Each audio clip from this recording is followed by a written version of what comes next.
It all starts with the appearance of a treasure map that set the whole world on fire. It revealed the hidden stash of martial arts and the secret weapon of Chiankija, the biggest genius in history. With this revelation, the martial world, which had been quiet for a long time, was about to dive straight into total chaos. Suddenly, a crow that was watching everything just goes kaboom in a blast of energy. That same energy then travels at high speed toward a nearby mountain. From there, the mountain peak gets hit and starts crumbling into pieces. With the impact, a part of the mountain fades away like it was some kind of optical illusion. Right after that, a massive dust cloud explodes, sending rocks flying everywhere. Inside all that dust, a mysterious silhouette slowly starts to take shape.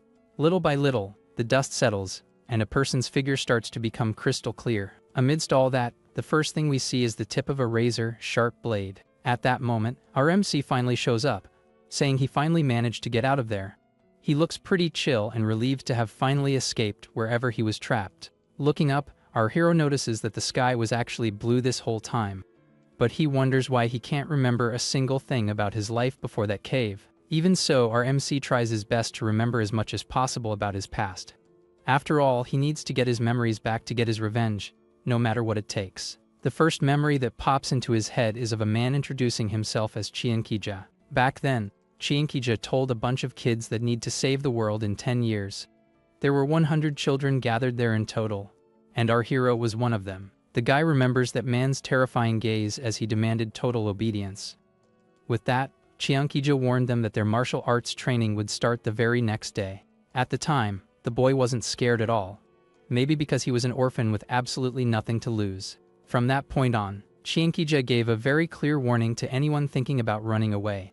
With an evil smirk, he revealed he had sealed the cave entrance with a literal cliffside. From that day forward, a nightmare disguised as training began, and everything was strictly controlled. The first thing they learned was the triple power breathing technique. After that came the sword skills and the footwork, also from the triple power style. After 3 years, Chiankija called them and said what he taught was already at the level of a war god. So, he ordered everyone to master those techniques within the next 7 years. Chiankija points to a door and says they must all train to prevent a huge disaster. He explains they need to get stronger and should train however they want. Following orders, the young kids start walking toward the cave entrance. At that moment, our MC starts to realize the cold truth behind everything. The reason why they had to survive in that hellhole finally became clear. It was all because of Chiankija's plans and that wicked smile he could never forget. It was because of Chiankija that they were forced through that brutal training. Because of that, they kept training in the cave, which was filled with a thick mist of energy. But the energy got so intense it started warping space, and something weird showed up. Out of the darkness, bizarre monsters with skull faces appeared, freaking everyone out. The creatures looked like they crawled out of a nightmare, and definitely didn't have good intentions. Right after, a giant skeletal serpent appeared and lunged at the kids. That day, the gates of heck opened up, and the real challenge finally began. Facing the immediate threat, our hero shouted for everyone to draw their swords. Without hesitating, he jumped into the attack, unleashing a powerful strike against the monsters.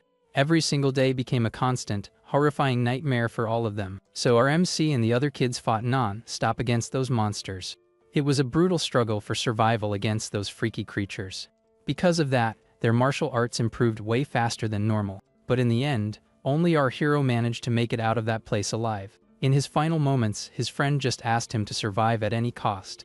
At that moment, he finally remembers that his name is Dan Hyung Woo. After leaving the mountain Hyung, Woo arrives in a pretty busy town. He walks through the streets and finds a place called the Choyan Pavilion. The inside was packed with people eating and chatting away happily. Seeing the vibe, Hyung Woo decides to head in to check things out. Right off the bat, he notices a lady named Jo Sol Yayan sitting at one of the tables. The girl also notices the mysterious guy who just walked in. At the same time, 2 guys comment that he's carrying a sword without a scabbard. His blade really had no protection at all, which was super weird for a warrior. A guy named Join, the son of the Hanam Jo family head, mentions the guy's sword looks pretty impressive. Then, a bowl of noodles is served at our hero's table, and it looks mouth-watering. Hyung Woo stares at the food, wondering how long it's been since he had a real, decent meal. Without a second thought, he grabs his chopsticks and starts inhaling the meal he's waited so long for. From that first bite, the guy feels the food melting in his mouth and is blown away by the flavor. Seeing that, the other customers get a craving and order the same dish to try it out. Meanwhile, Jo Seol-yeon watches the whole scene with a very confused look on her face.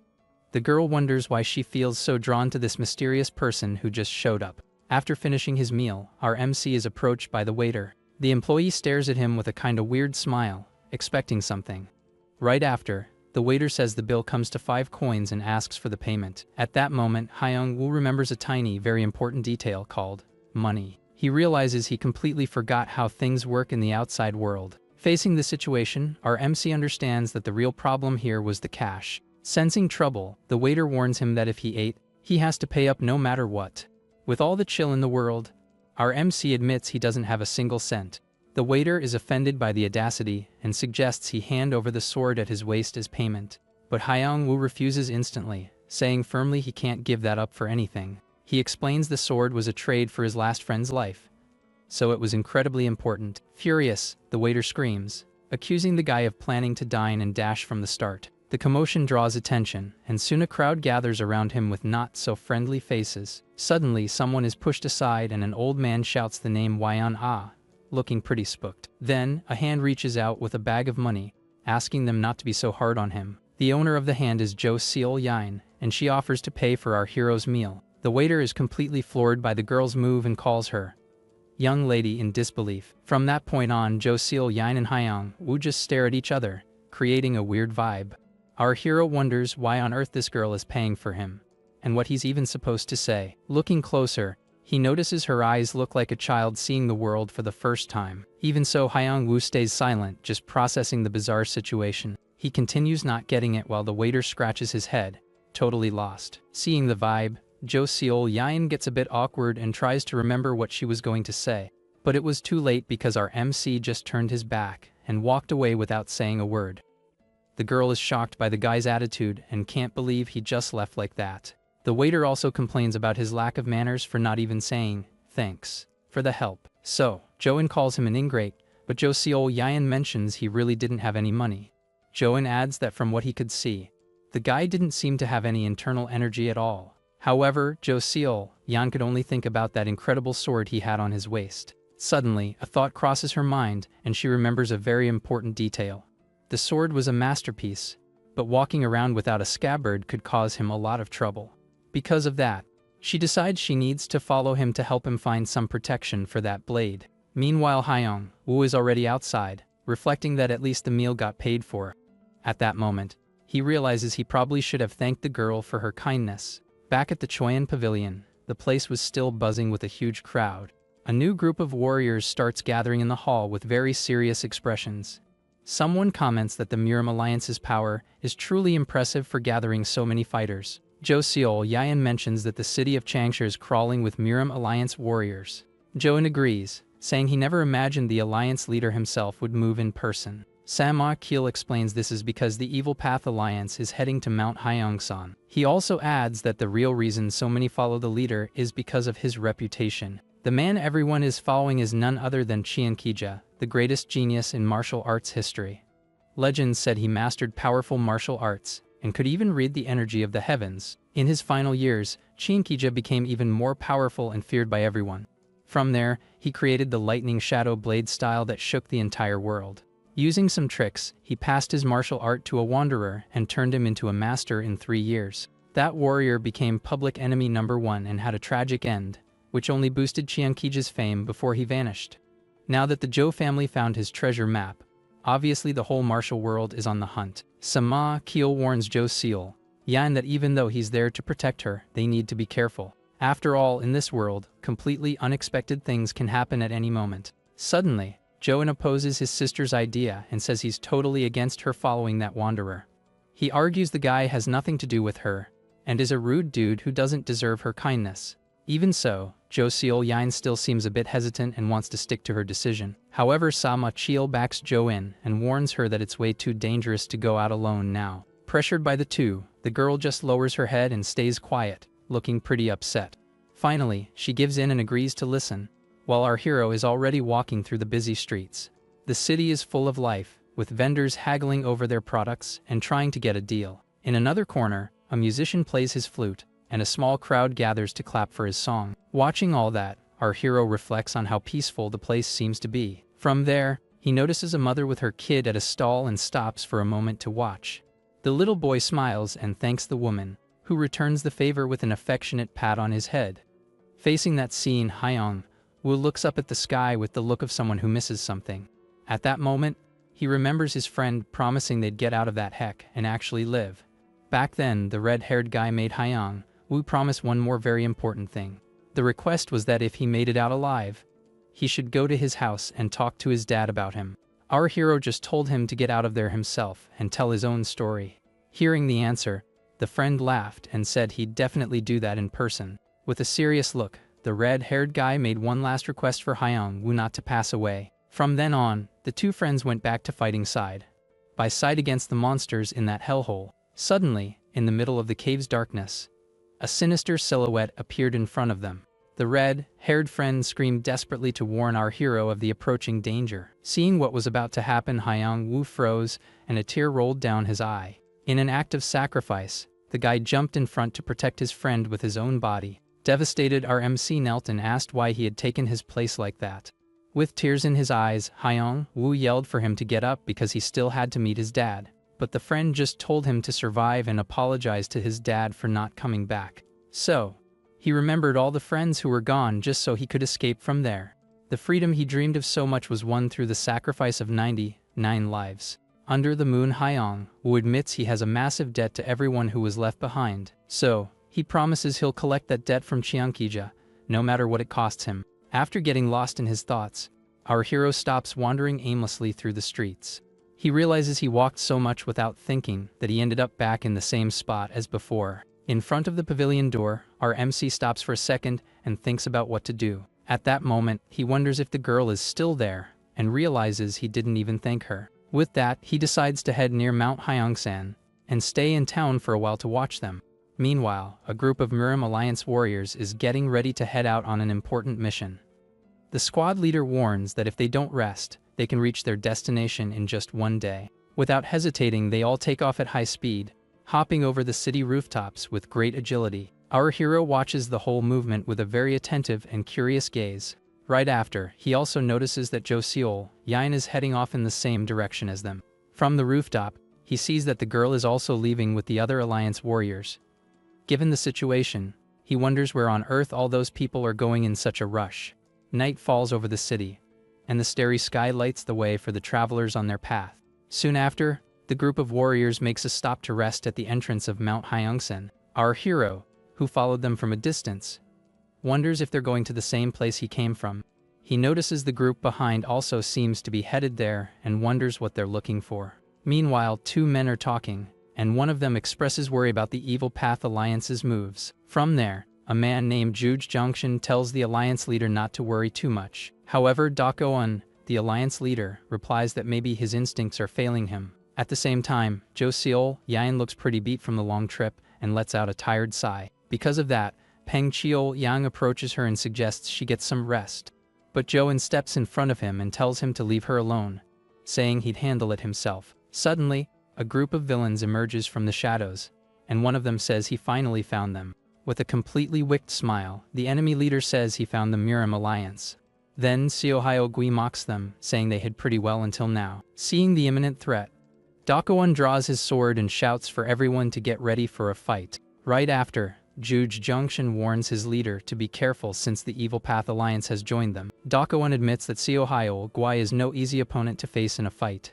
With a battle cry, the villain asks if they should give those fools a little taste of blood. From there, Seohyo-gui charges in and attacks the Alliance members without any mercy. His speed is so insane that one of the Alliance warriors can barely react in time. Faced with the situation, Seohyo-gui lands a powerful kick and sends one of his opponents flying. The fight gets ugly, and the Alliance warriors start dropping one by one against the enemy's power.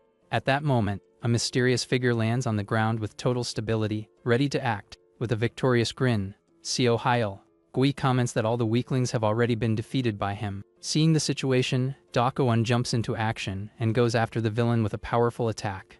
Seohyo-gui shouts the Alliance leader's name and charges for a direct confrontation. The two warriors face off in mid-air, bracing for an inevitable clash of blades. Their swords collide with insane force, and a massive shockwave of energy spreads through the area.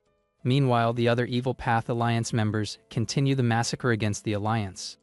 With a worried look, Dakoan realizes they're outnumbered and the situation is looking terrible. Seo Hyo Gui taunts him, saying Chiankija's secret weapon will be his and no one else's. Hearing that name, our hero, watching from afar, gets a very serious look in his eyes. Right after, Hyung Woo draws his sword and gets ready to jump into the mess. With a quick move, he jams his blade into a massive rock that was on the ground. From there, he launches the rock into the air, surprising Dakoan, who doesn't understand a thing. Our MC leaps into the air and uses the distraction to make his grand entrance into the battle. Because of that, Seo Hyo Gui is sent flying by a brutal force and hits the ground hard. Right after, our hero lands in the middle of the defeated enemies with an imposing pose. His arrival causes a shockwave so strong it kicks up dust and stones all over the place. His eyes glow with a mysterious power, while the Alliance warriors stare at him in shock. With that, Dakoan and Jo Seol Yain are completely floored by the scene they just witnessed. Even Jo In and the other guys can't believe the sudden appearance of that warrior. Without wasting time, Hyung Woo turns to them and asks in a cold voice where Chiankije is.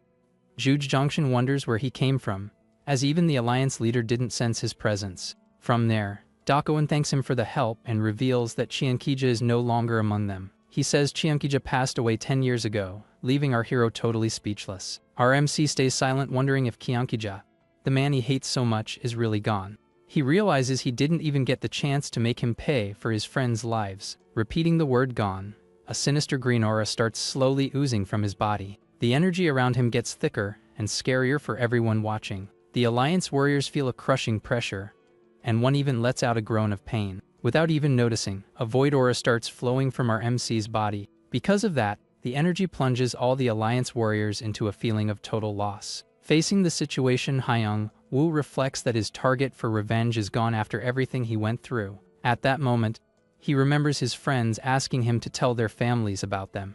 Their last request was for our hero to avenge everyone who was taken out unfairly. With that, Juj Junction recognizes that energy and says it's the terrifying void energy. Because of that, Dakoan realizes that if this keeps up, the whole Alliance could suffer Q deviation. Suddenly, Jo Seol Yain approaches him with a worried look and asks if he's okay.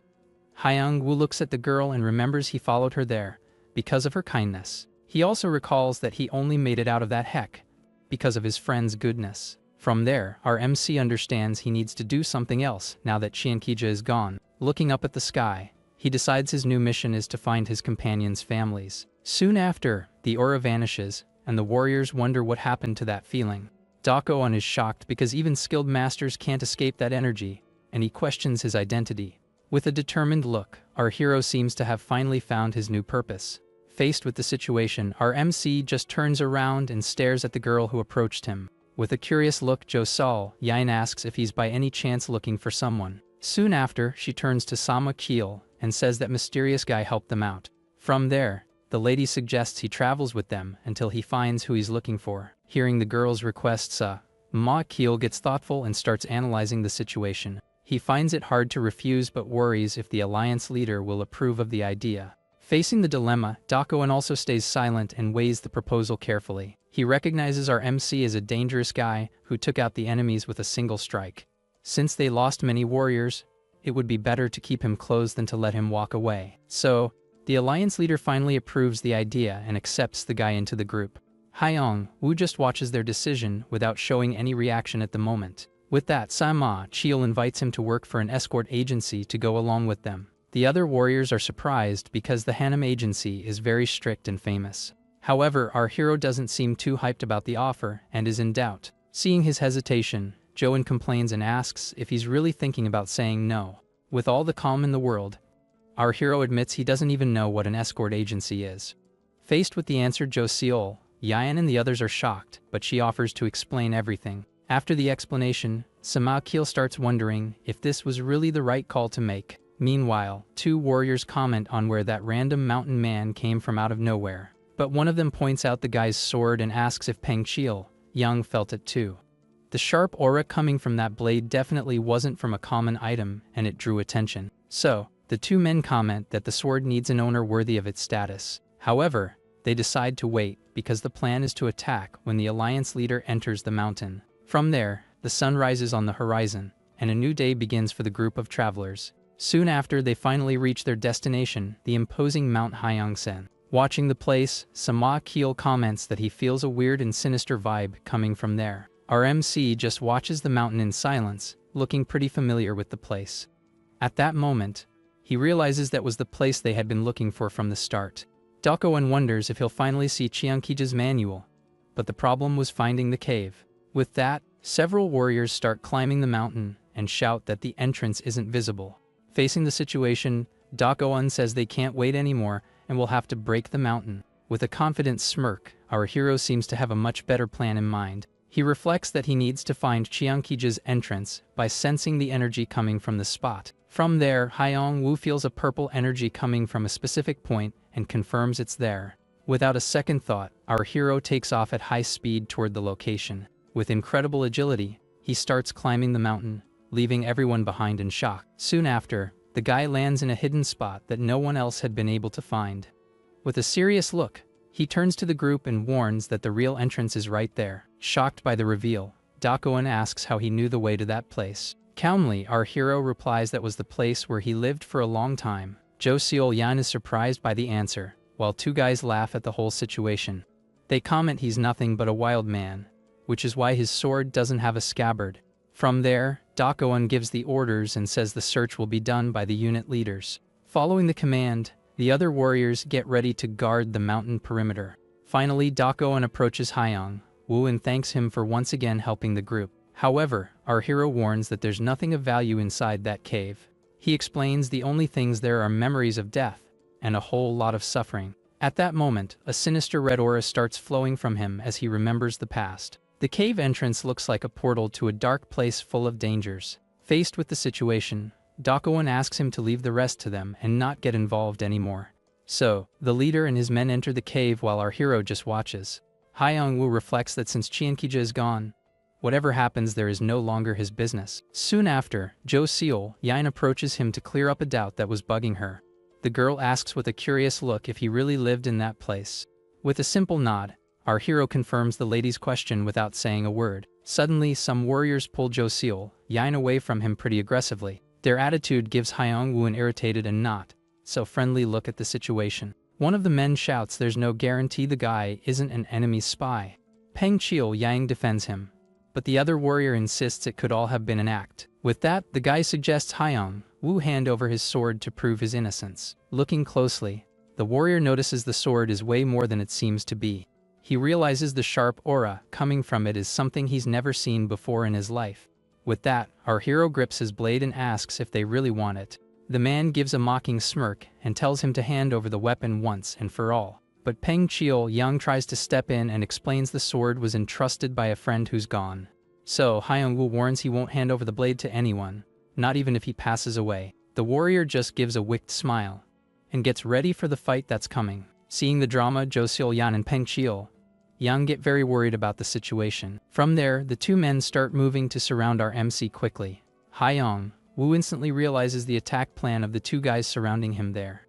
One goes behind to block while the other charges to attack from the front. Facing the situation, he understands they plan to attack from both sides at the same time. Because of that, the first thing our hero does is duck down to dodge. Right after, he unleashes a spinning strike to hit them both at once. The speed of the attack leaves the two warriors completely floored and without a reaction. But his movement is so fast that the two men can't even touch a single finger on him. Our hero moves with impressive fluidity and dodges the attacks with ease. Even so, one of the warriors shouts that if he hands over the sword now, he'll avoid a beating. With a cold look, Hyong Woo just holds his blade and gets ready for a counterattack.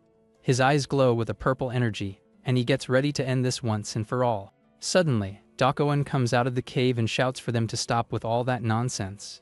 The two warriors get spooked seeing their leader and stop the attack immediately. Soon after, the rest of the group also comes out of the cave with not so good looks on their faces. Sama Keel approaches his leader and asks if he managed to find what he was looking for. The other warriors get curious and ask about Chiankija's secret weapon they wanted so much. But Dakoan just warns that their work there is done and orders everyone to pull out. Following the command, the Alliance members start heading down the mountain without questioning. The guy who wanted the sword tells our MC to consider himself a lucky man. Right after, Jo Seol-yan approaches him with a worried look and asks if he's okay. Hyung-woo just stares at her and says he doesn't even know what being okay really means. Jo Seol-yeon says she was very worried about him and thanks him for everything turning out fine. With that, she realizes they don't even know each other's names and introduces herself as Jo Seol-yeon. Our hero replies very directly and says his name is Dan Hyung-woo. The girl repeats his name and comments with a smile on her face that it's a very pretty name. From there, Hyung-woo warns they need to go because they have to get ready to head back. So, the Miram Alliance's journey to find the secret weapon finally came to an end. Soon after, the scene changes and takes us to the busy city of Wuhan in the Hubei region. There, people comment that the Miram Alliance found the weapon and is now going to rule the world. But no one knows what the weapon actually is, since the Alliance is keeping everything a total secret. Given the situation, rumors spread like wildfire and reach the Miram Alliance headquarters. Inside the place, Dok-eun slams the table with a lot of force, looking pretty ticked off. He complains that no one believes them when they say there was no secret weapon in the cave. With that, the Council of Elders warns that the rumors have already spread through the entire Hubei region. From there, Dok-eun starts explaining what they actually found inside that cave. He reveals the only things in there were a wooden box and some letters from Cheonkija. The scene flashes back and shows them finding the box inside the dark cave. The object was on top of a letter that seemed to have been left there by Cheonkija. Back at the meeting, Juge Junction wonders what on earth the writing could mean. He's totally confused by the term Blue Demon Child that was on the paper. In the letter, Cheonkija says this person is trying to throw the entire martial world into chaos. Because of that, he claims to have created 100 peerless masters to stop the great threat. So he explains that to control the masters, one must use the yin-yang drum from the box. The man ends the letter saying the Blood Demon Child won't get what they want. From there, Dok-eun opens the box and finally reveals the mysterious yin-yang drum. The object was a glowing sphere emitting a very weird smoke around it. Dok-eun comments that the drum is surprising, but there was no sign of the 100 masters in the letter. One of the council members asks if the alliance leader thinks the letter is a lie, but Dok-eun believes there's some brain behind all that confusion. Juge Junction agrees and says the enemy's goal wasn't that secret weapon. He's sure their real plan was just to mess with the Miram Alliance. Dok-eun also adds that when they got to the mountain, they didn't find any enemies. And now with the bodies gone, the rumors in the market are getting totally out of control. Given the situation, he realizes someone is purposely drawing attention to the Alliance. One of the elders gets spooked by the idea and wonders who would have the guts to do that. So, another council member suggests the first suspect is the head of the Jo family. One of the men says Jo Il-hyun wouldn't do that, but there might be a spy planted there. Because of that, Dok-eun decides he needs to send someone to monitor the Jo family closely. After all, even if they aren't the guilty ones, they might be helping the real villains. Meanwhile, the yin-yang drum remains a huge mystery for all of them there. From there, the group finally arrives at the Jo family house, and someone announces the director's return. Sama-kil looks up and seems relieved to have finally arrived safely. Our hero looks at the place and wonders if that's really the girl's house. Soon after, Sama-kil warns he needs to see the family head immediately. So he decides to take our MC to the escort agency first. Our hero just follows him in silence without questioning the man's decision. With that, Jo Seol-yeon apologizes to him for not being able to get a scabbard for his sword. Our MC thinks it's very weird how people on the outside care so much about scabbards. He explains to the lady that no protection could handle the sharp energy of his blade. The sword releases an aura so strong that any kind of scabbard would be destroyed in seconds. So Hyung-woo says he doesn't need protection, and Jo Seol-yeon gets a bit awkward. The girl apologizes again for offering help without knowing the real deal with the blade. Hearing the apology, our hero gets a serious look and remembers something. The memory of his friend apologizing in his final moments suddenly pops into his head. He wonders why his friend apologized if he was the one passing away at that moment. Faced with the situation, he questions the real reason for that apology. With a serious look, Hyung-woo asks the girl never to apologize in front of him again. The lady is pretty surprised by the request, but agrees with him without asking why. Suddenly, Sama-kil appears and calls our MC to come with him immediately. Hyung-woo turns to follow the man, but gives one last look at the girl before leaving. Jo Seol-yeon is left alone and wonders if she somehow did something wrong. One of the men shouts at our MC and asks if he wants to check out on his first day. With that, Hyung-woo feels a strong hostility coming from the bullies staring him down. Our MC wonders with a cold look if he should just finish him right then and there. Suddenly, The man is shocked to notice the guy is carrying a sword on his waist. He points and says porters don't walk around armed and demands Hyung Woo hand over the blade. But our hero just refuses the request with a firm look and says he can't do that. At that moment, the bully feels an insane killing intent coming from the guy and gets scared. Sweating cold, the man stutters that it's getting late and decides to stop the drama right there. Hyung Woo reflects that lately, a lot of people are eyeing his sword, and that's weird. Then the other guys burst out laughing and mock Jong Chil for being scared. Irritated, the man shouts for everyone to get ready for bed and stop the mocking. Our hero just wishes everyone a good job and a good night's sleep. From there, one of the porters calls him and says he'll take him to the dorms. As Hyung Woo walks away, Jong Chil thinks he's only strong because of that sword. With a look full of hate, the man swears he'll get revenge for the humiliation he went through. Night falls, and all the porters are already sleeping soundly in the dorm. But in the middle of the night, Jong Chil gets out of bed with a plan in mind. Very carefully, he starts sneaking through the room so as not to wake anyone up. The man is sure our hero is sleeping somewhere around there and looks for him. Suddenly, he slams his face hard into something very tough and ends up with a crushed face. With the pain of the hit, he wonders if there was a pillar in the middle of the way. But actually, what was there was our hero's dark silhouette standing in the dark. Scared, Jong Chil falls back and asks how he wasn't sleeping like the others. However, our hero seems to be sleeping peacefully with his eyes closed. The bully is totally confused and wonders if the guy by any chance sleeps standing up. Seeing the chance, he decides that if that's the case, he can finally grab his sword. But suddenly Hyung Woo opens his eyes and releases a very scary blue energy. Faced with that crushing pressure, Jong Chil freezes in fear and stops instantly. It was only for a second, but in that moment, the bully felt a terrifying fear. He felt like a helpless animal in front of a predator ready to strike. The man feels an overwhelming fear in the face of that energy and screams in pure terror. He couldn't believe it, but in his mind, the bully saw his own lights going out up close. But actually, all that was just an illusion caused by Jong Chil's own fear. Desperate, he falls hard to the ground and starts begging for his life to be spared. In reality, our MC was just circulating his protective energy while sleeping standing up. It turns out he didn't always have this habit of sleeping in such a weird way. But during the long time he spent trapped in that hellish cave, everything changed for him. The guy needed to stay on high alert all the time, whether eating, resting, or even sleeping. Because of that, he ended up developing the habit of sleeping standing up while circulating his energy. Suddenly, the sun rises on the horizon and a new day finally begins for all the porters. Our hero lets out a sigh and seems to finally wake up from his deep and weird sleep. Opening his eyes, he sees Jong Chil slumped on the floor and wonders what happened to him. Seeing the guy woke up, the bully starts stuttering in fear, not knowing what to say. Then, the man gives a shout and runs out of there, leaving our hero pretty confused. With all the yelling, the other men wake up and say they need to get up for work. The day's job was to move a mountain of very heavy wooden crates, but our MC makes it all look easy and levitates several boxes at once. With insane agility, he starts jumping between the boxes floating in the air. From there, he lands perfectly on one of them, showing incredible control. The guy's movement is so light that he barely makes a sound when stepping on the wood.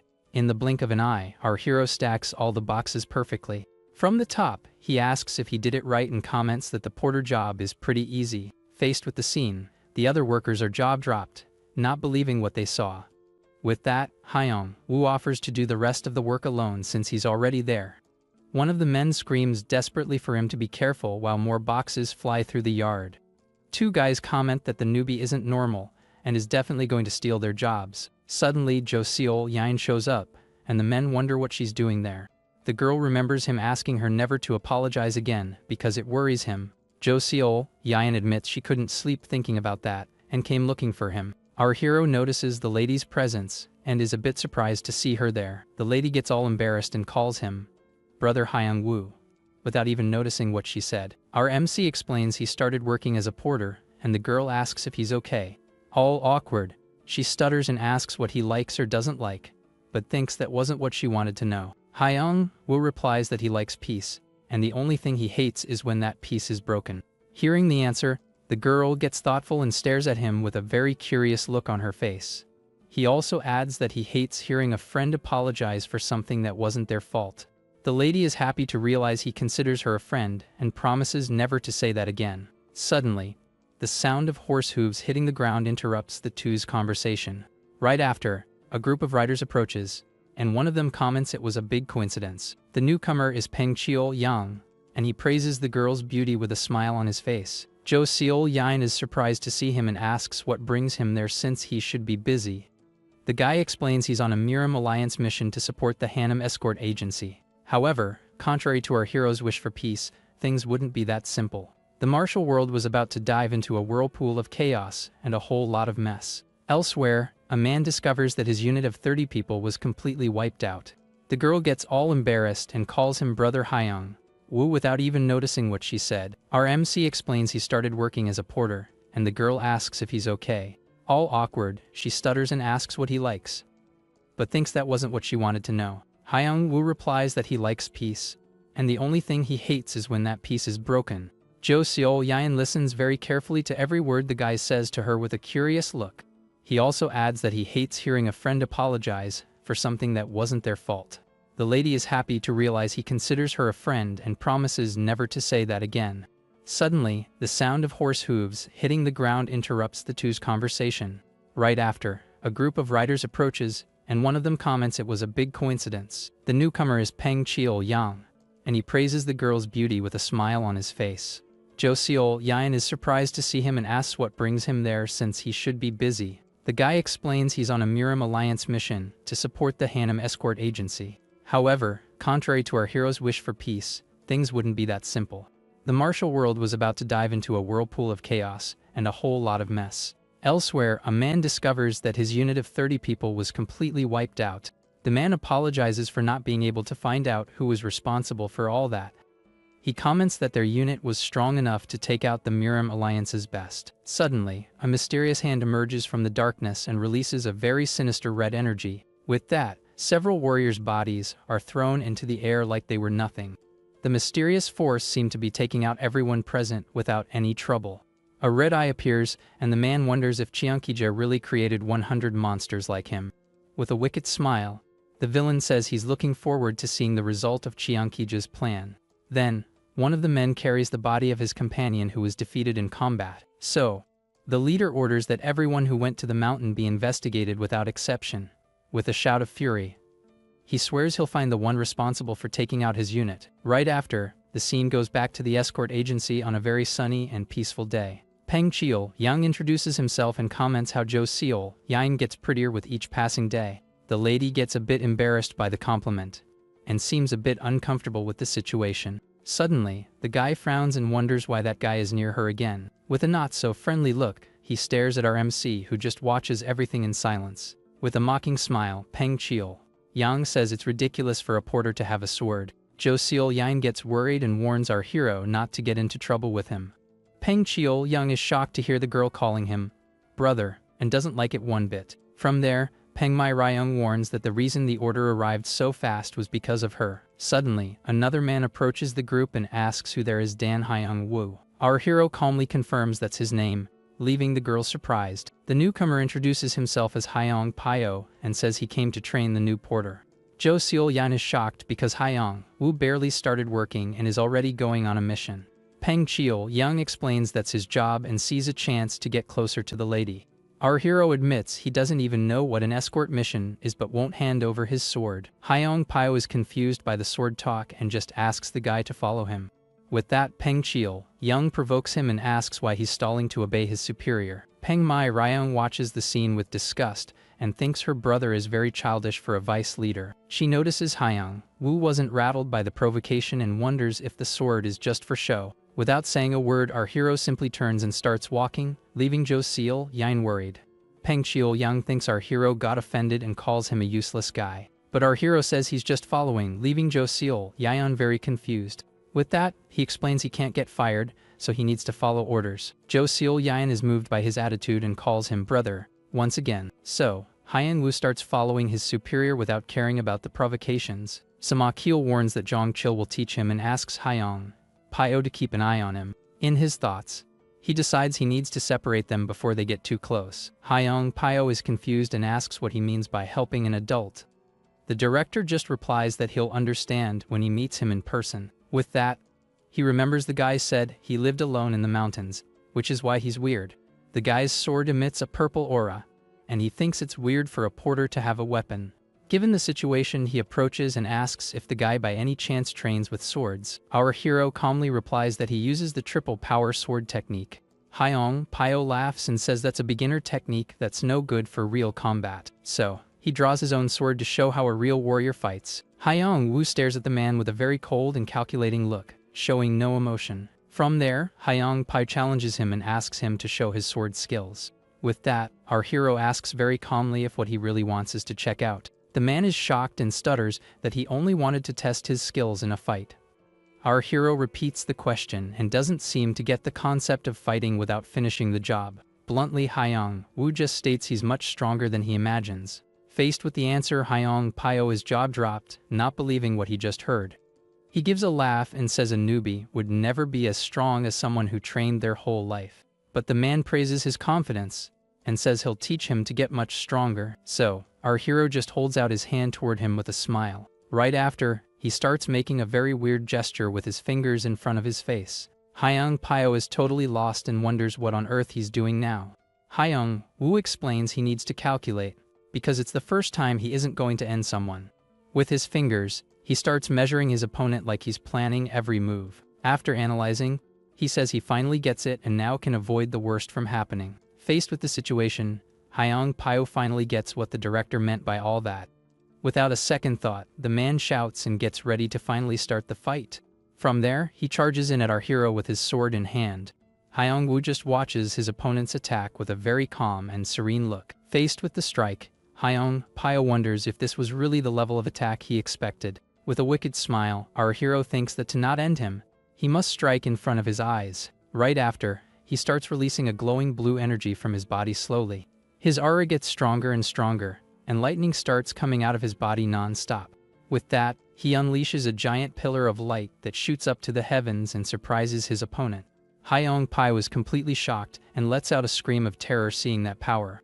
The shockwave of the attack is so strong that the man is thrown far away brutally. Because of that, he hits the ground hard and kicks up a massive dust cloud around him. Slumped on the ground, the man realizes that wasn't the triple power sword technique.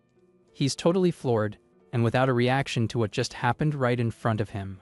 Our hero approaches him and asks with a cold look if it hurt a lot by any chance. Hyung Pyo, still on the ground, asks in shock what kind of martial art that was that he used. Our hero replies it was the triple power sword technique, and the move is called Heavenly Thunder. The man slowly gets up and can't believe that basic technique can be so strong. He thinks the sword energy felt like a bolt of lightning falling from the sky and wonders if the director knew about this. With a confident look, Hyung Woo just says that either way, he's the stronger one of the two. Hyung Pyo reflects that despite all this power, his innocence is the same as a little kid's. From there, he decides he'll first teach him about society before telling the director. Faced with the situation, he gets up and says it's now clear he doesn't need to teach him martial arts. Our hero just gives a slight smirk, seeming to understand the man's intention. With that, Hyung Pyo explains that in moments like this, the right thing to do is reach out and help the person up. Hyung Woo lets out an ha, like he just learned a new life lesson. Right after, he grabs his new friend's hand and helps him stand up in the yard. So, our MC started living at the warrior Hyung Pyo's house for a while. During the night, the man watches him and asks if he really can sleep like that. From there, he starts teaching everything about the world that Hyung Woo missed over the last few years. Hyung Pyo screams desperately for our hero not to take off his clothes in the middle of the yard. The man gets all red with embarrassment at his new friend's totally clueless attitude. As a result, our hero slowly opened his heart to the other porters. In an act of desperation, Hyung Pyo grabs him and begs him not to take off his pants for any reason. Hidden behind a pillar, Peng Mai Ryong watches the whole mess with a curious look. From there, she remembers her mission to monitor every step of the Zhou family closely. Dako and suspects they're linked to the mountain attack and demands they find proof. Peng Mai Ryong accepts the order and promises she'll carry out the alliance leader's will. Back to the present, she comments there's no one suspicious besides that weird guy. Right after, the lady notices that Jo Seol Yin is also watching the guy from afar. With a slight smirk, Peng Mai Ryong comments that the young lady seems to have very unique tastes. From the rooftop, Jo Seol Yin was indeed looking at Hyung Woo with an affectionate expression. Our hero, now with his new uniform, became an official member of the Hanam agency. From there, a new day begins at the large and imposing escort agency headquarters. Given the situation, 2 horses are already prepared for the next mission coming up. Samo Keel warns escort leader Ma Yuk that this is a very important mission. With that, Ma Yuk promises the director he'll complete the mission in the Hanam agency's name. Soon after, he shouts for everyone to stay alert and announces that the escort mission has begun. From there, a large caravan of wagons starts moving through the city at high speed. The other porters, including Zhang Chil, just watch the caravan leave for the mission. In the middle of the crowd, Jo Seol Yain also watches everything with a very attentive look on her face. At the same time, Hyung Pyo and our hero are also there watching the movement. Suddenly, the Rising Dragon unit arrives to see the head of the Jo family. Jo Il Hyen receives them and asks with a curious look how the alliance leader is doing. So, he invites everyone to sit at a large table to talk better. The man calls them the Twin Dragons, and Peng Cheol Young introduces himself formally. From there, he turns to the other guy and asks if he's the famous Sword Dragon. The warrior replies he's very kind and says his name is Namgyung Jin to everyone. With that, Peng Mai Ryong introduces herself and says she's Peng Cheol Young's younger sister. Jo Il Hyen comments that the Peng family is the biggest martial arts family in all of Hebei. Jo Il Hyen praises Peng Mai Ryong's beauty and thinks she'd be a great partner for his son. With that, he invites the group to stay and swap martial arts knowledge with his kids. Peng Cheol Young accepts the invitation and says they're the ones who should thank him for the hospitality. Meanwhile, Peng Ryong just sips her drink with a very suspicious look at the situation. She remembers the real mission was to investigate if the Jo family had a link to the mountain attack. But the lady gets irritated because her brother can only think about the Jo family's young lady. The guy really only has eyes for Jo Seol Yain, who's training in the yard with other warriors. The girl holds her sword firmly and seems very focused on her swordplay training. However, Peng Ryong notices Jo Seol Yain isn't looking at her brother, but at a porter. Peng Cheol Young gives a confident smile and says she doesn't need to worry about that guy. After all, he heard the guy left on a months-long mission, and that would give him time to win her over.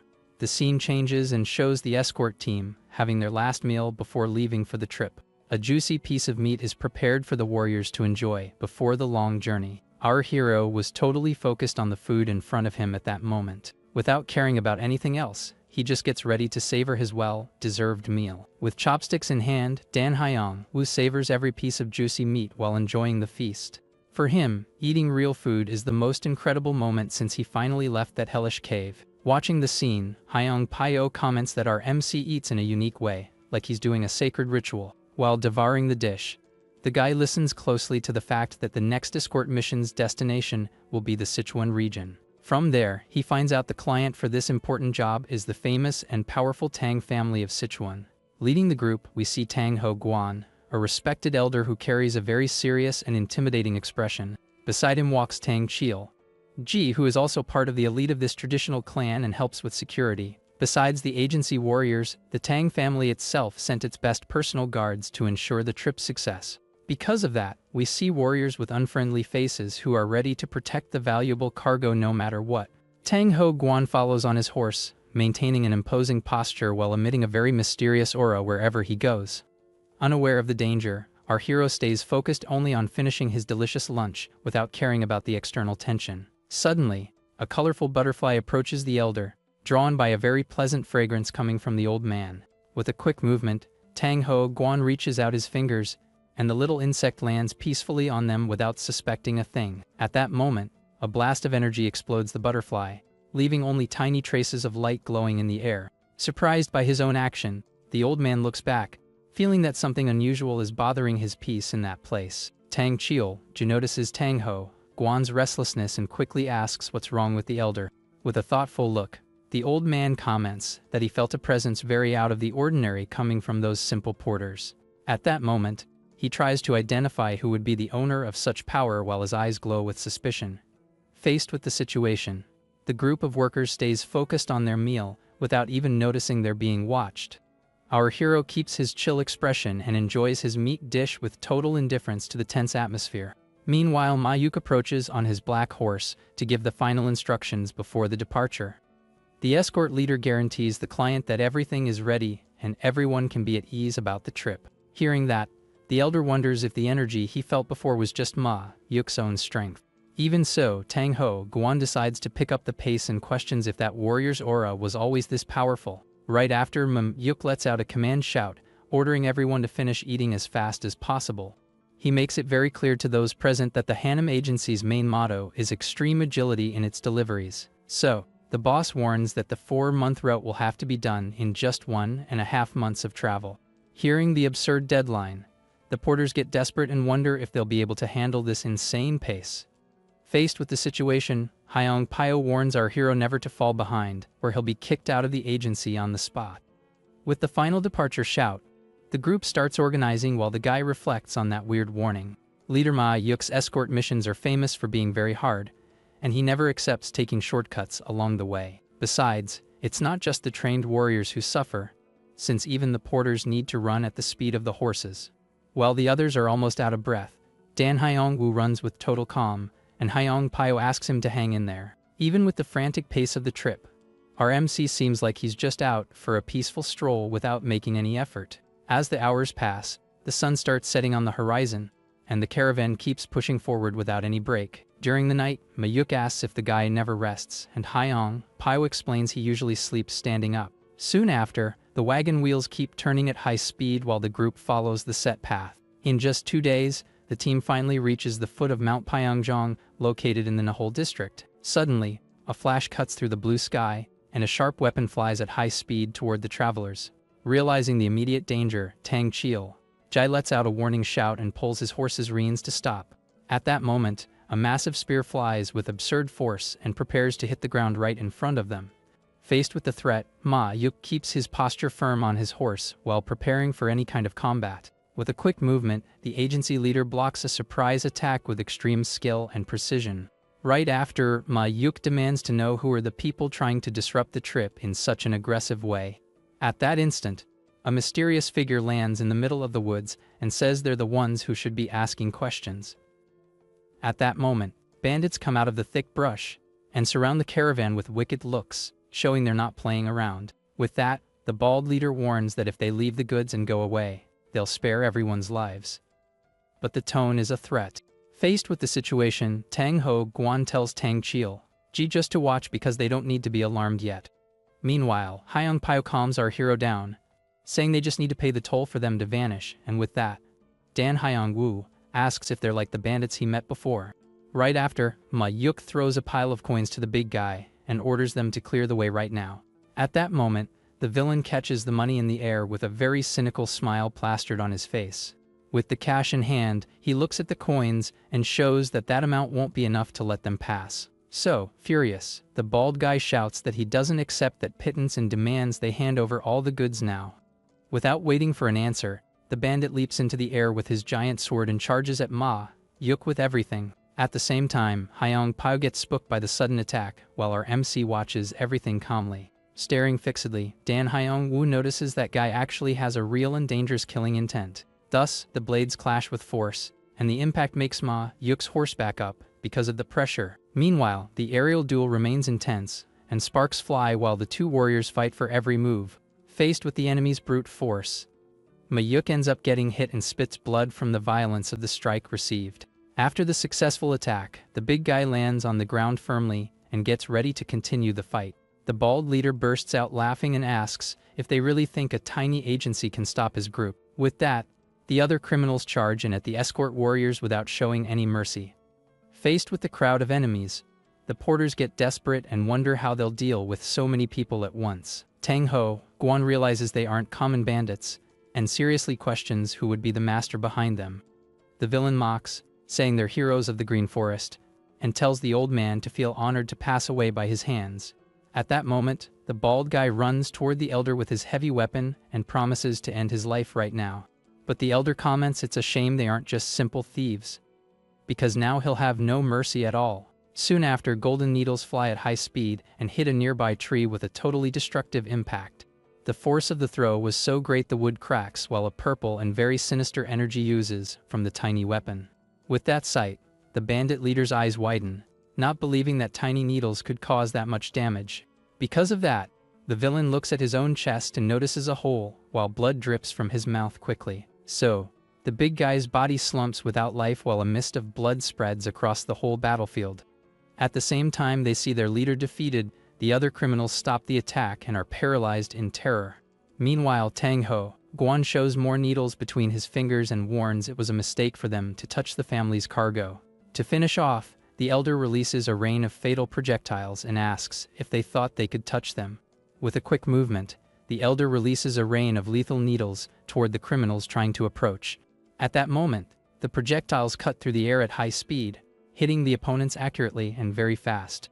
Soon after, more bandits fall defeated while the needle's purple energy glows intensely in the middle of the thick woods. Faced with the lackey's defeat, a new threat emerges from the shadows, revealing a group of masked and dangerous warriors.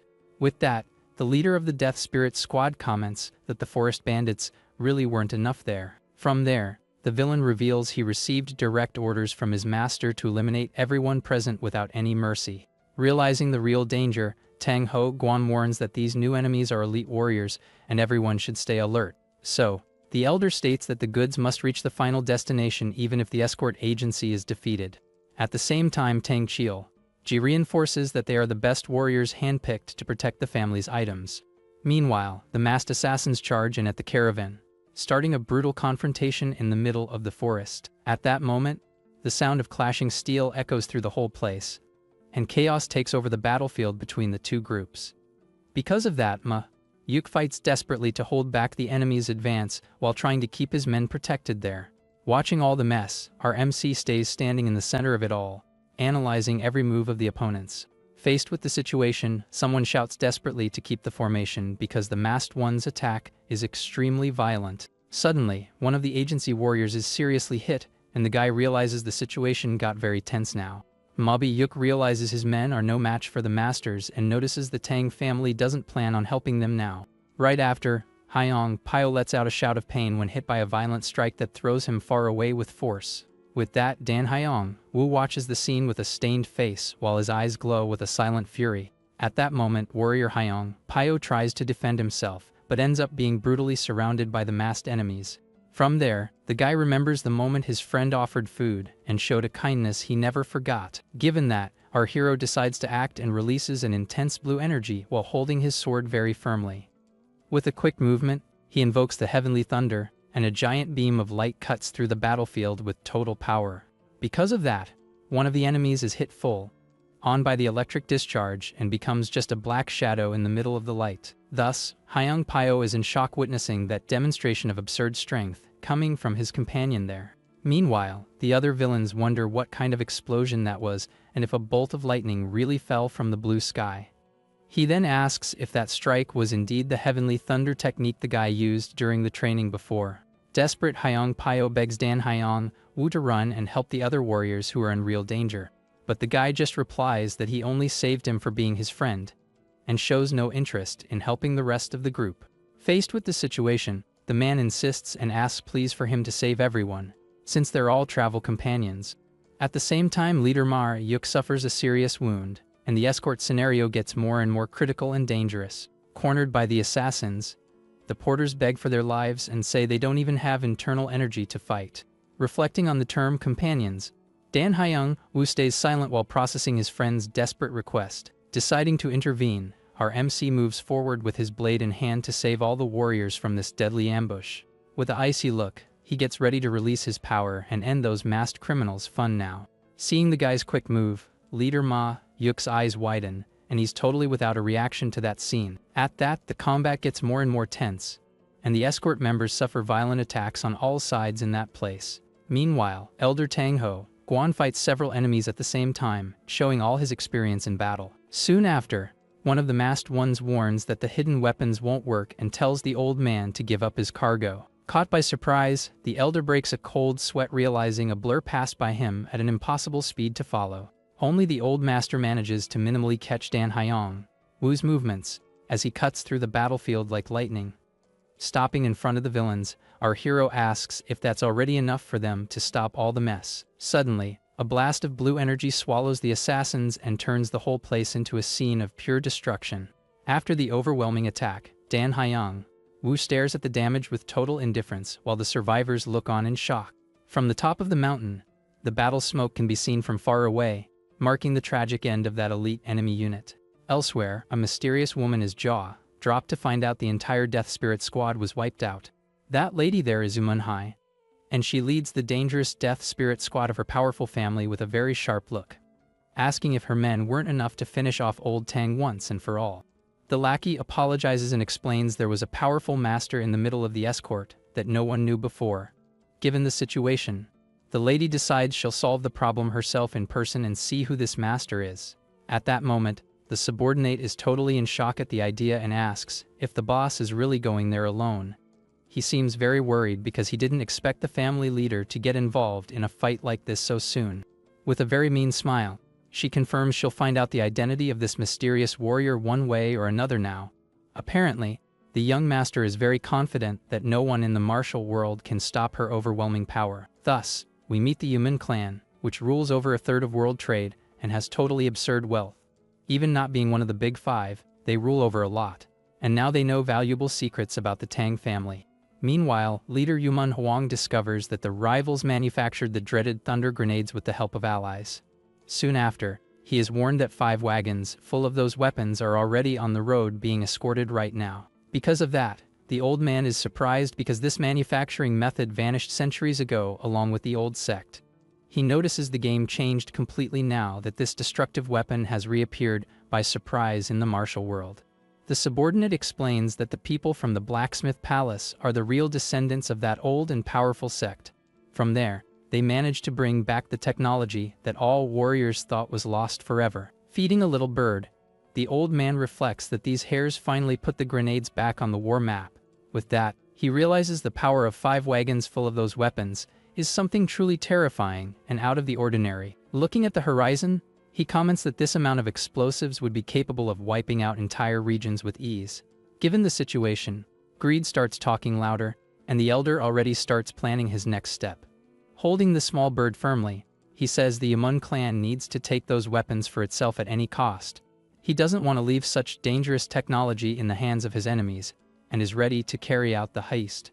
At that moment, the lackey reveals some tense gossip and says the young master has already left with the death squad. The subordinate breaks a cold sweat, while telling that the lady didn't want to wait for anyone, and already went straight into the middle of the action. The elder lets out a desperate shout, asking where the girl went in such a hurry without warning about her departure. He gets very agitated because he knows the situation on the mountain can get very dangerous for her from now on. The man replies she must be somewhere near Mount Pyeongjong, where all the mess started. From there, the atmosphere of urgency takes over the place, and everyone gets apprehensive about what might go down there. Finalizing the scene, we see the lady riding at high speed toward the location where the previous combat happened.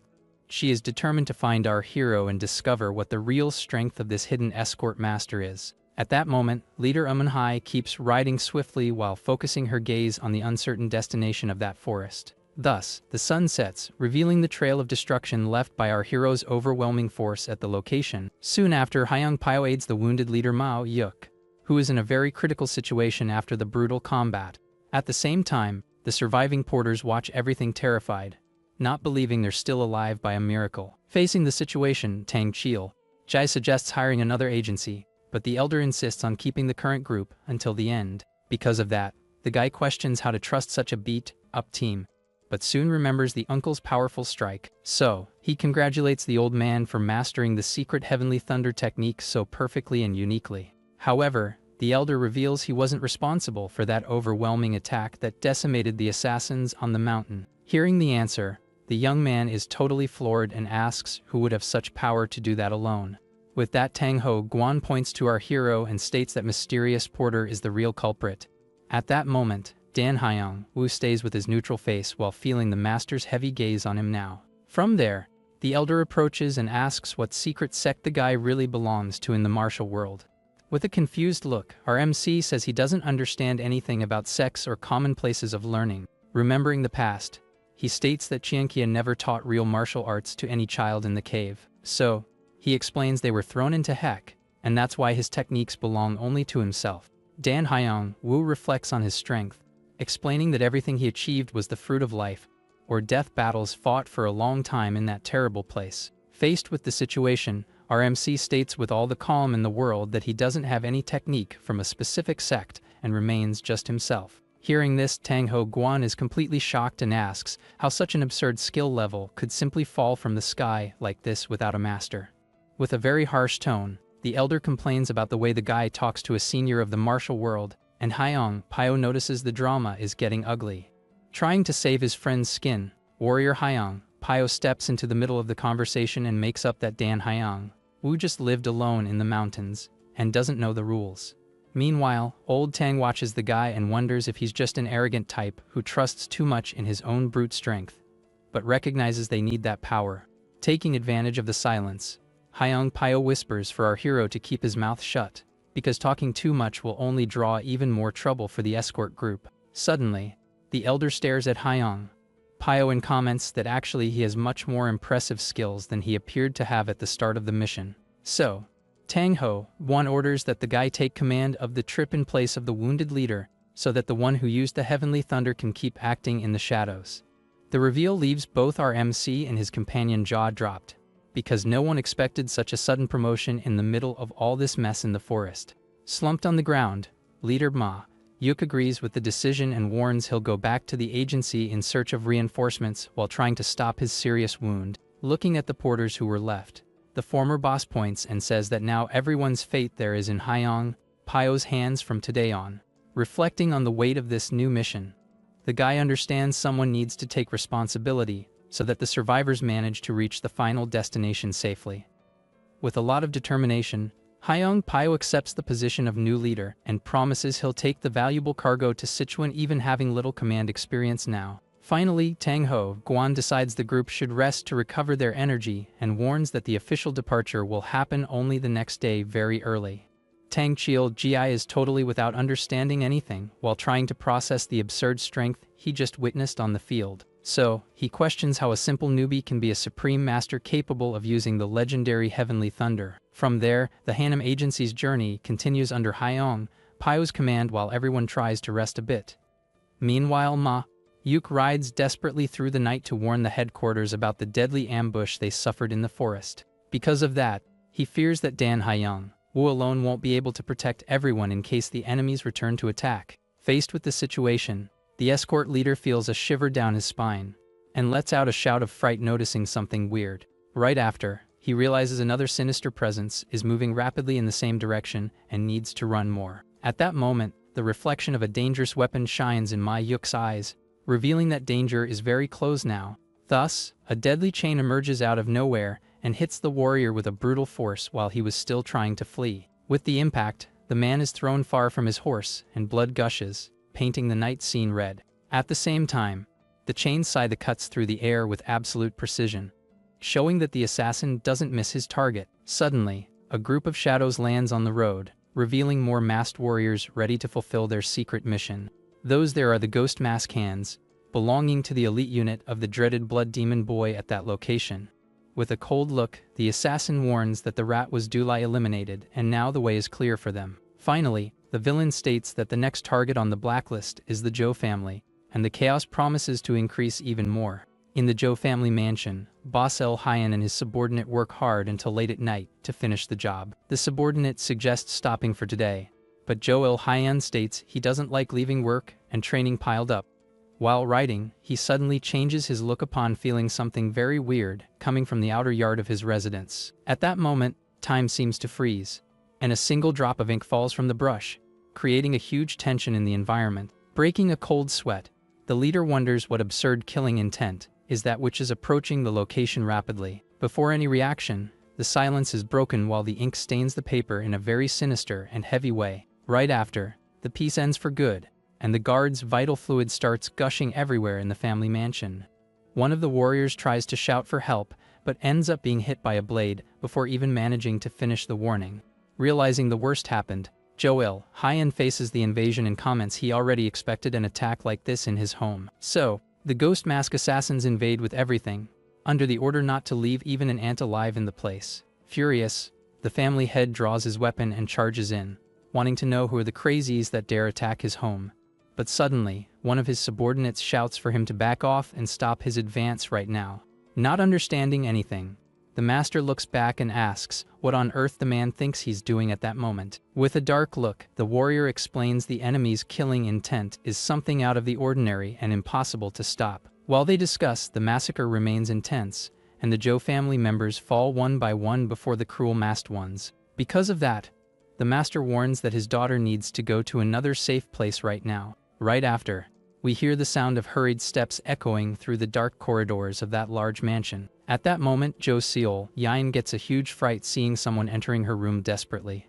Faced with the situation, the leader orders that the lady get ready soon, because she must flee immediately from there. With that, the girl gets distressed and asks what will happen to her dear father at that tense moment. Meanwhile, the shouts for help increase outside while the fire starts destroying everything. At that, the masked assassins continue eliminating all the house guards without showing any pingo of mercy there. Thus, the villain orders that the Hanam escort agency also be wiped off the map without anyone left alive. From there, the family's horses take off at high speed, trying to escape the deadly circle that formed. Under the moonlight, the fugitives run desperately while the master tries to ensure his little family's safety now. At the same time, the flames swallow the wooden structures, turning the residence into a real fast, burning inferno.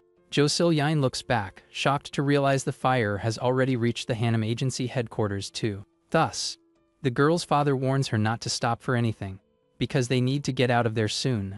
Even worried about those who stayed, she hears that her father is a legendary warrior and knows how to take care of himself. So, we see the master holding his powerful weapon and revealing himself as Henan's #1 spear. Jo El-hyun draws his legendary spear and shows why he's Henan's #1 warrior in combat.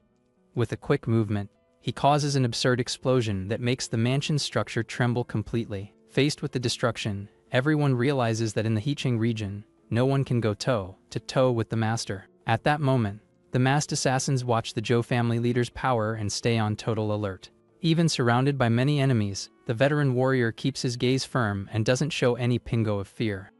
The villain shouts for his subordinates to bring the master's head while chaos takes over the burning yard. Sa-meg-keel warns, shouting that the leader is sacrificing himself just to ensure everyone's escape there. Soon after, Jo Seol-yeon cries desperately, realizing her father might not make it out of this mess alive. Facing the imminent tragedy, the group decides to seek help and plans to return to the agency as fast as possible. One of the young men is totally floored by the situation and wonders how things got so out of control. With that, the lady states they need to report this brutal attack to the Miram Alliance before it's too late. So, Peng Cheol-yang agrees with the plan but fears the assassins will start the pursuit soon.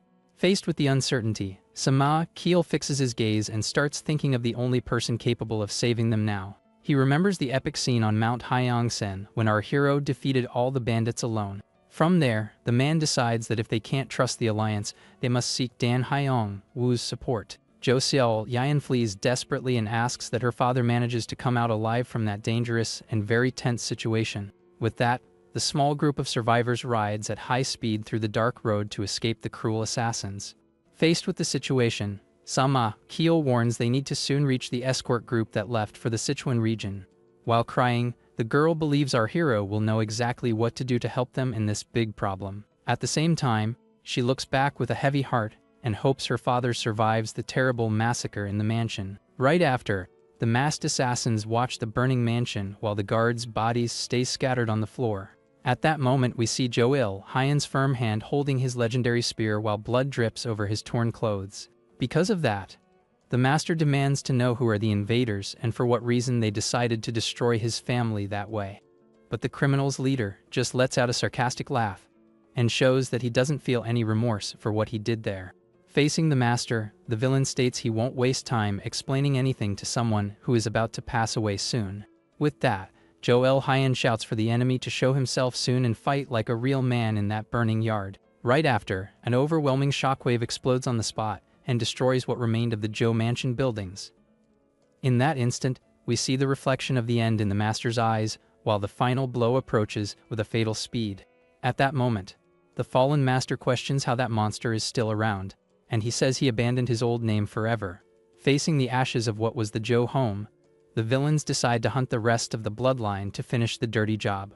Sa-meg-keel reflects on the attack and wonders why the blood demon boy decided to destroy the Joe family so cruelly. With a macabre smile, the villain questions if the follower knows the real reason for his inseparable link with Master Chiankija. At that moment, the enemy shows his red eyes and claims to be the only survivor of this past marked by many wars. Semi Keel recognizes they were rivals who risked everything, and now the danger seems to be much greater than he imagined. Thus, the monster explains that he and Chiankija are linked by fate, and now he was left alone to finish the job. From there, the villain reveals the Zhou family would be the cradle of 100 masters, created only to stop his world advance. So, he says finishing this clan is the first step to ruining all the plans the old master left. With a fixed gaze, the assassin guarantees he won't leave any leftover of this rotten root and intends to erase the whole Zhou lineage. Meanwhile, the forest's darkness becomes the scene of a desperate escape while the survivors try to stay alive.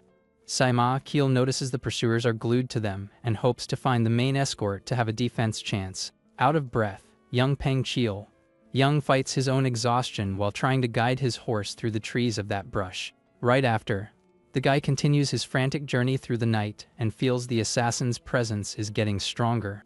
Faced with the situation, the veteran lets out a warning shout for Namgang Jin not to be late, because their time is ending fast. The warrior then asks for them to take Zhou Seal Yain to safety soon and promises he'll try to follow the group somehow. But at the same time, a chained blade flies toward the fugitives and shows the enemy has no intention of letting them go. Namgang Jin realizes he'll delay the group and ends up being hit full on by a fatal strike from the enemies. Facing the scene, Samao Keel lets out a desperate shout calling the fallen warrior while the girl watches everything in shock. Soon after, the guy's body slumps without life on the wood's floor while the assassins continue their implacable advance.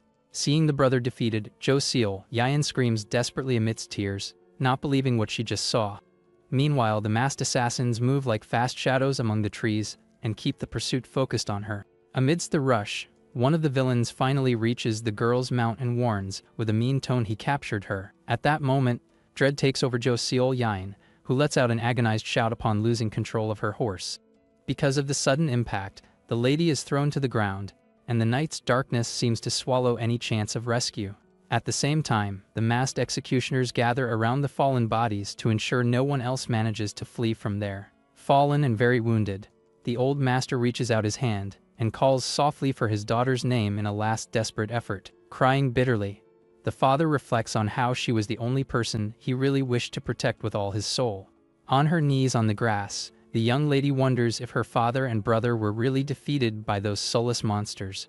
Before her, the masked one's leader recognizes the girl was skillful in fleeing but warns that now the game is over. Soon after, the assassin raises his glowing sword and warns that that is the final point of the journey for the lady. Desperate, Zhou Seal Yain closes her eyes and implores for our hero to show up and save her life from this horrible fate. Suddenly, a blue lightning cuts the sky and hits the ground with an absurd force right in the middle of that night's darkness. With the impact, the assassin's blade shatters into 1,000 pieces and falls to the ground like it was nothing heavy. Zhou Seal Yain widens her eyes, and the tears stop for a moment while she watches the scene, totally paralyzed. At that moment, a silhouette emerges in the middle of the dust, revealing Dan Haiyang, Wu's powerful presence before the enemies. Our MC faces the situation with an icy look and shows he arrived at the right time to solve the drama. Right after, Dan Haiyang, Wu says calmly that he heard the girl's voice and that's why he came to save her from this real danger. Hearing his words, Zhou Seal Yain feels a huge relief and goes back to crying, but now out of pure happiness and hope. Faced with the blue light, the villains back off spooked and realize an energy barrier separates them from their current target. The masked one's leader gets furious and demands to know who is that intruder who dared interfere in his deadly mission there. At the same time, Zhou Haiyan breathes with difficulty and asks for our hero to protect his daughter no matter what it takes. With tears in his eyes, the veteran warrior says goodbye and regrets not managing to see the young lady safe in the end of everything. So, Henan's #1 spear finally closes his eyes and leaves this world after fighting with much honor and pluck. Furious, the assassin's boss orders to kill our hero now, because he is just one more corpse in their way.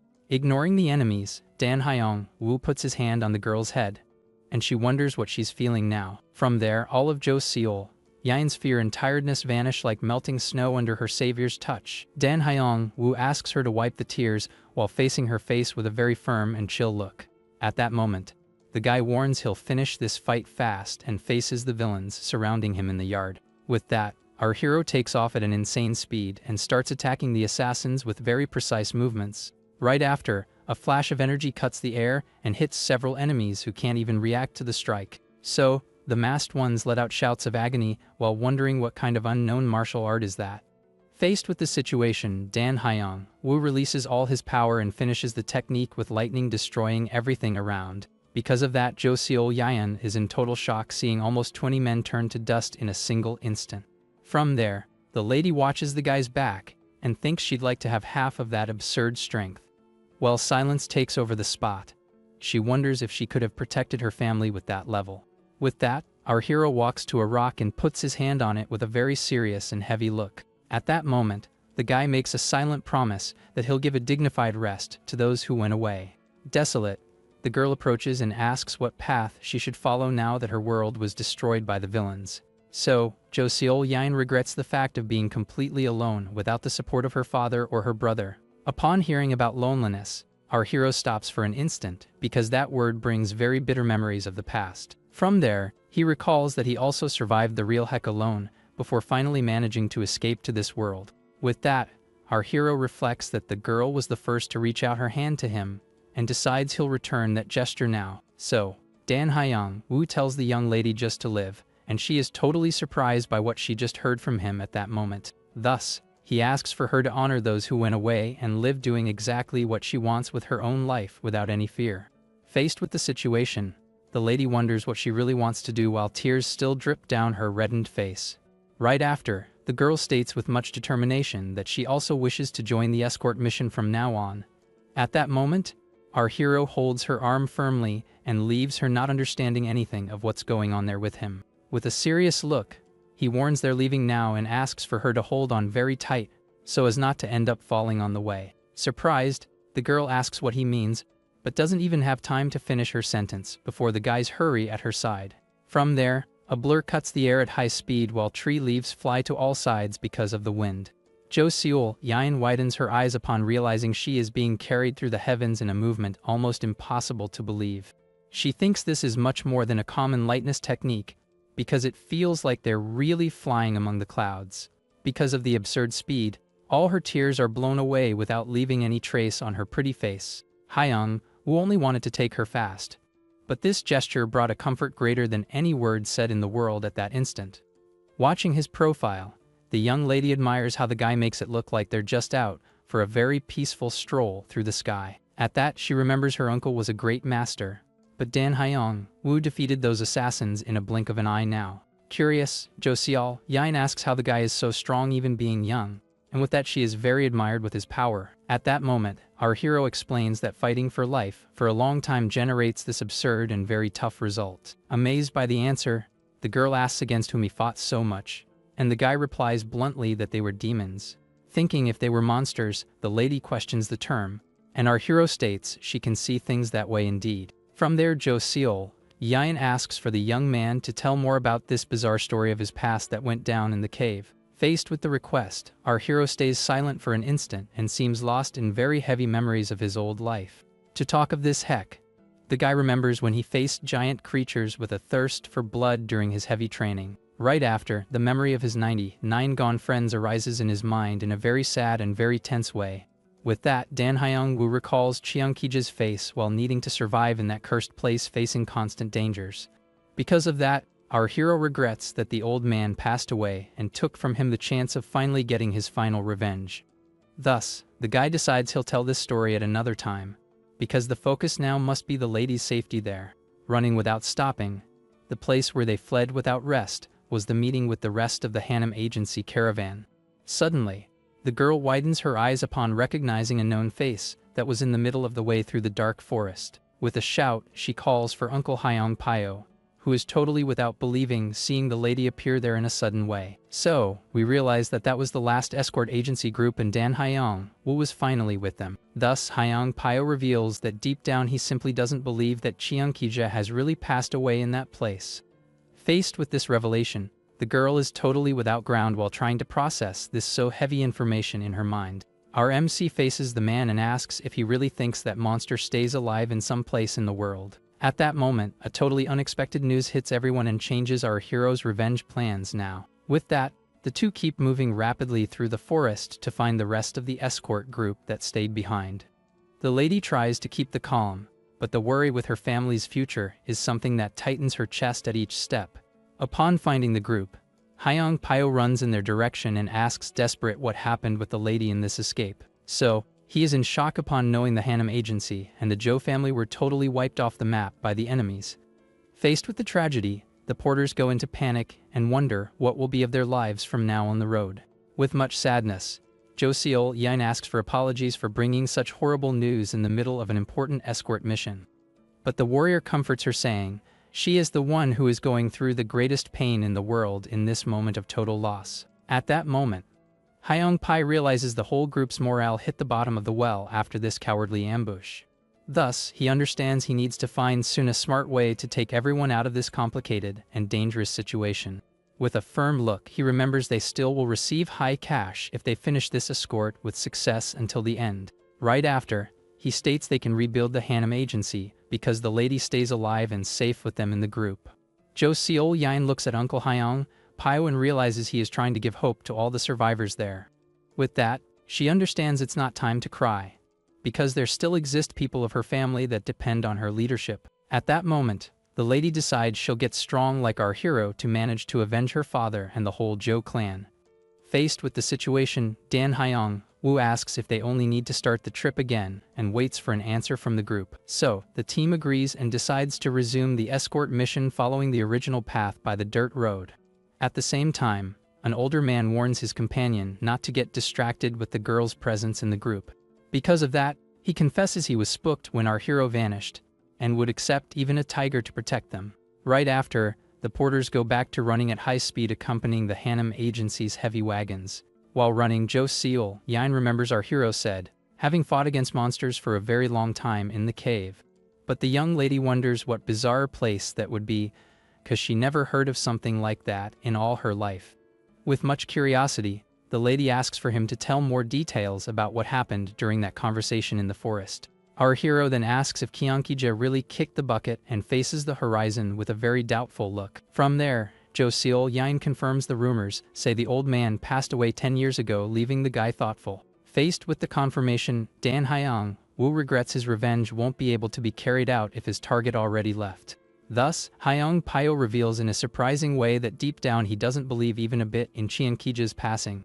While they follow the trip, the girl watches our hero in silence and thinks about everything he revealed until now. With that, Dan Hyung Woo faces the man with seriousness and asks if he really believes the villain remains alive. Facing the doubt, Hyung Pyo explains that there exist many suspicious things about this passing and no one knows the rumor's source. At that moment it seems someone shouted for the world to hear this lie, and everyone ended up believing without questioning anything. From there, the young lady asks who would have spread this rumor, and the warrior replies the culprit is very obvious. With a compenetrated look, the man suggests the target wanted only to flee from the martial world's eyes for some secret motive. So, he states that Kyeonggi-jae himself would have spread the news of his passing to fool everyone. Upon hearing that, Jo Seol-yeon stays totally without reaction, and doesn't believe someone would have courage to fake their own end. While reflecting, our hero remembers this happened 10 years ago and his search for revenge gets even more tense. Suddenly, the caravan leader raises his hand and orders everyone to stop the march immediately in the middle of that road. Right after, they spot a luxury carriage stopped on the path, and a man asks for apologies for the trouble caused there. With that, the group realizes one of the wheels simply broke and left the travelers stuck in that forest stretch. Faced with the situation, the stranger asks to escort his lady because they intend to abandon the damaged transport right there. Upon observing the symbol, Tang Ho Guan recognizes on the spot that those men belong to the influential and rich Amun clan. Because of that, the elder suspects the cargo news leaked and thinks it very weird this accident happening right now. The subordinate tries to apologize, but before he finishes the door opens revealing a very important figure. With an elegant smile, this lady here introduces herself as Umun Hai, being the daughter of the powerful Umun clan's great leader. At that moment, the escort folks are jaw-dropped seeing such beauty appearing thus out of nowhere on the forest path. While everyone makes the greatest hullabaloo, our hero watches the lady and admits she is really a beauty without equal in the world. Without losing time, the young master gives a firm step and decides she won't stay waiting for the repair. They're stopped in the brush. From there, she runs in the caravan's direction with an agility that leaves the escort warriors very surprised and attentive. Jumping with much lightness, the girl seems to float among the trees while approaching the Hanem agency's heavy wagons now. Facing the scene, everyone thinks she is the type of beauty capable of toppling entire kingdoms with a simple enchanting look. Even the veteran Tang Ho, Guan, stays paralyzed for a brief moment and can't stop admiring the Uman clan's young master. Meanwhile, Hai comes down from the sky in a very smooth way, very much reminding a butterfly landing on a wildflower in the woods. With a certain movement, the lady lands right on top of the wagon that carries the Sichuan Tang family's valuable goods. So, she settles comfortably in the middle of the boxes and shows she doesn't intend to leave there for anything during the trip. Faced with the situation, Hyong Pio is sweating cold and comments it's not at all right a passenger traveling together with the family's cargo. Our hero remains in silence watching the girl's boldness, while the vibe gets more and more weird and tense on the spot. But since the carriage is broken, Tang Ho, Guan gets all red and accepts taking her at least until the next town they find on the path. Hyong Pio is shocked to see that even the experienced Tang Ho, Guan fell for that mysterious girl's beauty spell. With an enchanting smile, Hai thanks the hospitality and says she is now under everyone's care in the group. At that moment, Hyong Pio realizes all the porters are drooling for the lady and gets very irritated with this bizarre situation. So, the elder suggests she travels in the front carriage to have much more comfort during the whole tray, but the young lady refuses gently and states that being receiving help, she prefers staying exactly where she is now at that moment. Right after, the girl decides she'll travel on the cargo wagon while our hero just watches everything in absolute silence. Faced with the situation, she settles between the boxes, showing she doesn't care even a bit with the trip's luxury. With that, Tang Ho Guan reflects the goods will be protected if Dan Hyong Wu stays nearby taking care of everything personally. At that moment, the old master gives the departure orders so the caravan finally resumes the path toward the final destination. While the wagon moves, Hai gives a very mysterious smile that hides her true wicked intentions on that specific spot. From there, the lady starts communicating with her subordinates through a secret mental sound transmission technique. With that, the lackeys confirm the escort has only one elite warrior and about 30 simple and weak porters. At that moment, the villain's eyes shine in a sinister way while she concludes Tang Ho Guan is the only master there. Right after, the lady thinks 5 wagons of thunder grenades are being transported with a protection considered very mediocre. These powerful weapons were created by the Thunder sect and can erase entire sects from the map without leaving any trace behind. With the power of these 2 fire bombs, the Thunder sect got stronger with each day that passed. But fate is ironic because this same sect's destruction came exactly from those powerful bombs. Because of that, the Thunder sect vanished for hundreds of years. But the grenades and their formula appeared out of nowhere. Hai thought they'd use those weapons when the Death Spirit squad vanished, but found no traces. Faced with the situation, she wonders who on earth would have stopped and finished off her elite unit so fast. At that moment, the villain lets out a murmur of doubt while trying to process all that is going on there. From there, she notices Dan Hyong Wu's clothes are of a porter, but he carries a weird sword. Right after, the lady realizes our hero seems common, but she can't stop looking at him. While reflecting, the young lady notices that since her arrival, this porter has been acting in a different way. At that instant, she realizes irritated that our hero didn't look at her even one single time. With that, the lady thinks it impossible a man not to be interested in her and decides to call his attention now. Dan Hyong, who only looked for being the only one nearby, but at that instant, his gaze hit the girl full on. At that, Hai is totally in shock because she never saw such a great male indifference in all her life. Thus, she feels the bitter taste of humiliation and confesses she'd like to face our hero now. Even mad, she smiles and swears that one way or another she'll make our hero kneel at her feet. Night falls, and the escort leader warns for everyone to rest, because they'll spend the whole dawn at that spot. With that, the porters sit in the brush and try to catch their breath after running all day without stopping a second. Meanwhile, Dan Hyong Wu moves away a bit from the rest of the group and stays watching the dark forest in total silence. Right after, a bowl of very hot meat soup is prepared to replenish the energy of the whole agency gang. At that moment, Jo Seol Yin walks with the food in hand and finds the guy standing alone in the middle of that darkness. At the same time the lady tries to deliver the dinner, the mysterious villain watches the two from afar with a very attentive look. Suddenly, Hai appears jumping with much agility and approaches Dan Hyong Wu in a very provocative way. With that, she whispers in the guy's ear and invites him to follow her to the forest for him to hear what he so wishes. So, the Human Clan girl takes off at high speed and challenges our hero to try to accompany her in that race. Along the way, she thinks a porter with a sword must love fights and plans to lure him using her elite techniques. While running, the lady hopes her incredible lightness technique doesn't end up crushing the poor guy's confidence now. Thus, she believes Dan Hyung Woo will be a great disappointment in case he doesn't manage to keep this accelerated escape pace. But suddenly our hero pops up right in front of her and leaves the villain totally without reaction with such speed. At that moment, the guy's look is so calm that it seems he didn't even make any effort to overtake the girl on the path. Because of that, Hai is in shock and wonders how on earth that porter already managed to stay in front of her. Suddenly, a high-pitched shout cuts the night's silence and echoes through the trees in a very scary way. Jum Saenin recognize the young lady's voice and run desperate in the sound's direction while Jo Seol Yain watches. Jo Seol Yain looks around very worried about the MC and wonders what is going on in the middle of this woods. At that moment, Dan Hyung Woo maintains his sharp and cold look as if he were analyzing the girl's soul in front of him. So, Hai feels overwhelmed by the speed of this simple porter who surpassed her with extreme ease. From there, the villain breaks a cold sweat and wonders internally who would be this mysterious man with such an overwhelming power. Faced with the situation, Dan Hyung Woo demands to know where Cheonkija is and complains the meat soup is getting cold fast. With that, Hai admits in shock she doesn't have the slightest idea of where the legendary master might be at this moment. Right after, the lady is confused with the comment about the food and doesn't understand anything of what he said now. Facing the answer, our hero decides to go away, but the young master tries to hold him because she still has many questions. At that moment, the villain's subordinates charge in and attack the guy, calling him a cheeky brat in the thick forest. Meanwhile, one of the warriors shouts that a mere porter must pay with his own life for his immense insolence. Realizing the real danger, Hai lets out a desperate shout and orders Young So not to draw his sword for anything. In that instant, our hero's look becomes even darker, and he prepares to react to the brutal attacks.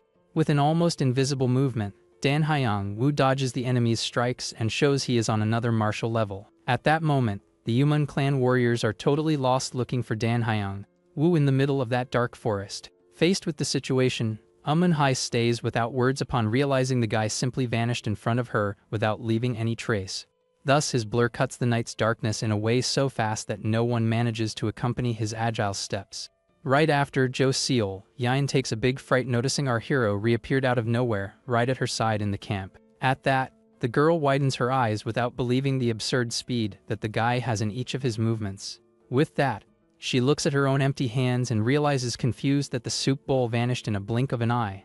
At that moment, we see the guy savoring the meal quickly while enjoying each drop of the broth that was still quite hot. Thus, Dan Hyung Woo comments the soup is still good, and the young lady asks when it was that he came back to nearby. Right after, the lady stays curious about the other woman's whereabouts, but he says she comes back when she well pleases. From there, Jo Seol Yain comments that the Human Clan's young master is indeed owner of a beauty out of the ordinary. So, our hero agrees and states the lady is pretty enough to seduce any man of this martial world. At that, the girl builds courage and asks the guy if he thinks her pretty or what he thinks about her appearance.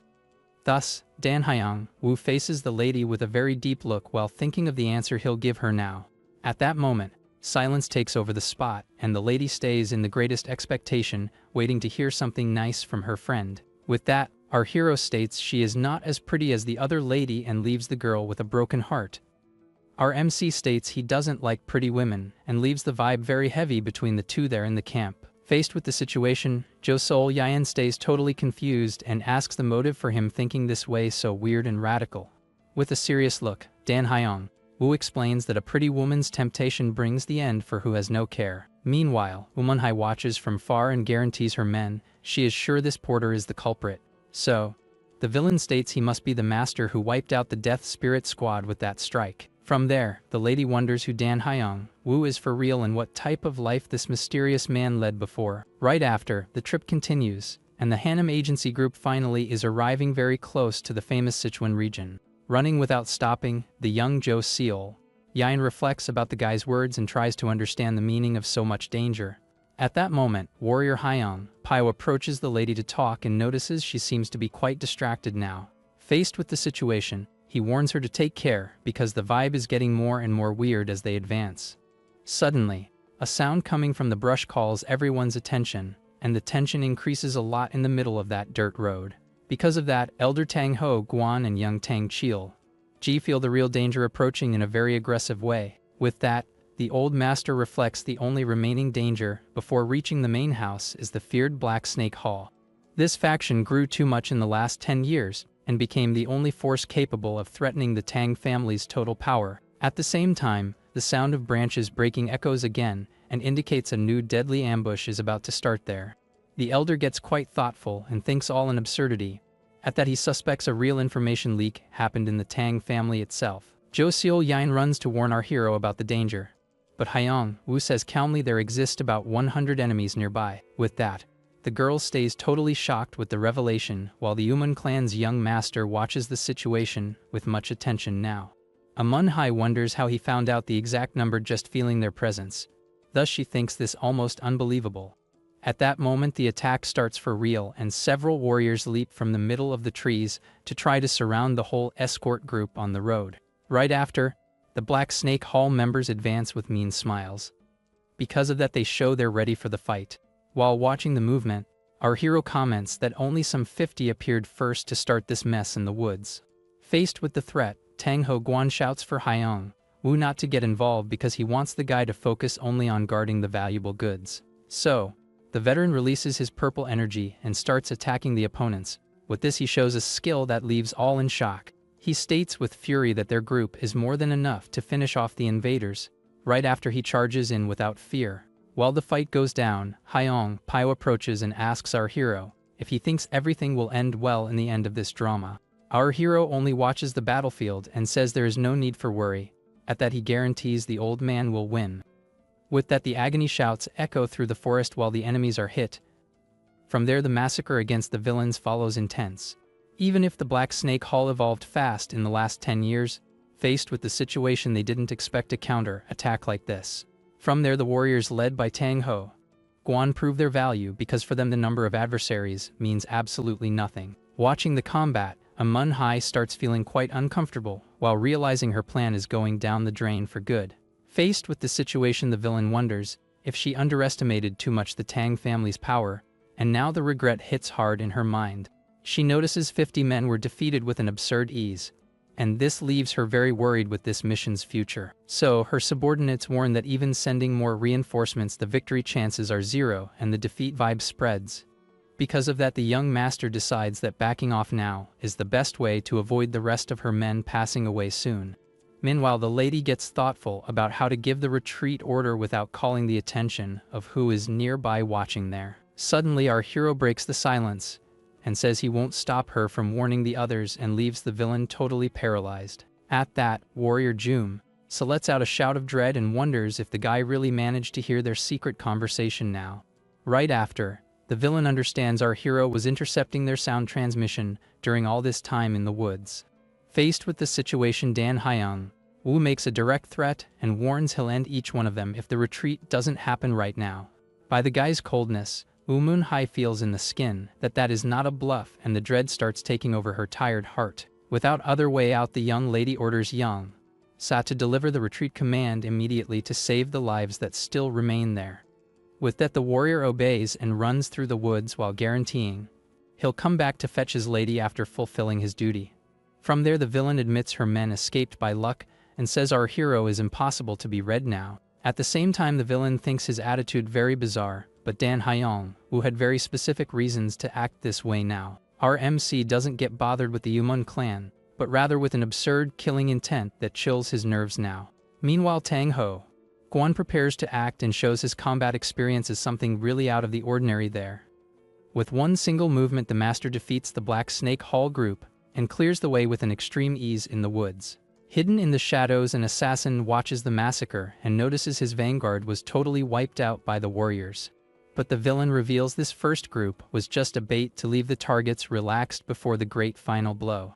Faced with the situation the Red Moon's squad awaits the right moment to attack all the travelers without any mercy. So, they plan to act when the gang is sleeping because the surprise will be these criminals' greatest weapon today. Right after, the forest's darkness hides the wicked plan, and everything seems to be running exactly as planned. With that, the Yumun clan warriors manage to retreat in safety, while the retreat leader shouts the orders to the band. Our hero notices the 50 fled, but feels the heavy energy only increases at each second on that location. Night falls over the travelers and the command to sleep right there is given so everyone recovers the energy after the fight. At that moment, Hyung Pyo suggests Jo Seol Yin stay in the villain's tent to have a bit more comfort during the night. However, the lady refuses the offer and states she doesn't want to sleep well, while her travel companions suffer in the open. With a sad look, she decides to tell the truth and admits she never gave the real value to the Hanam escort agency before. At that time, she thought the service was just carrying boxes, but now understands the weight of protecting lives in the middle of the road.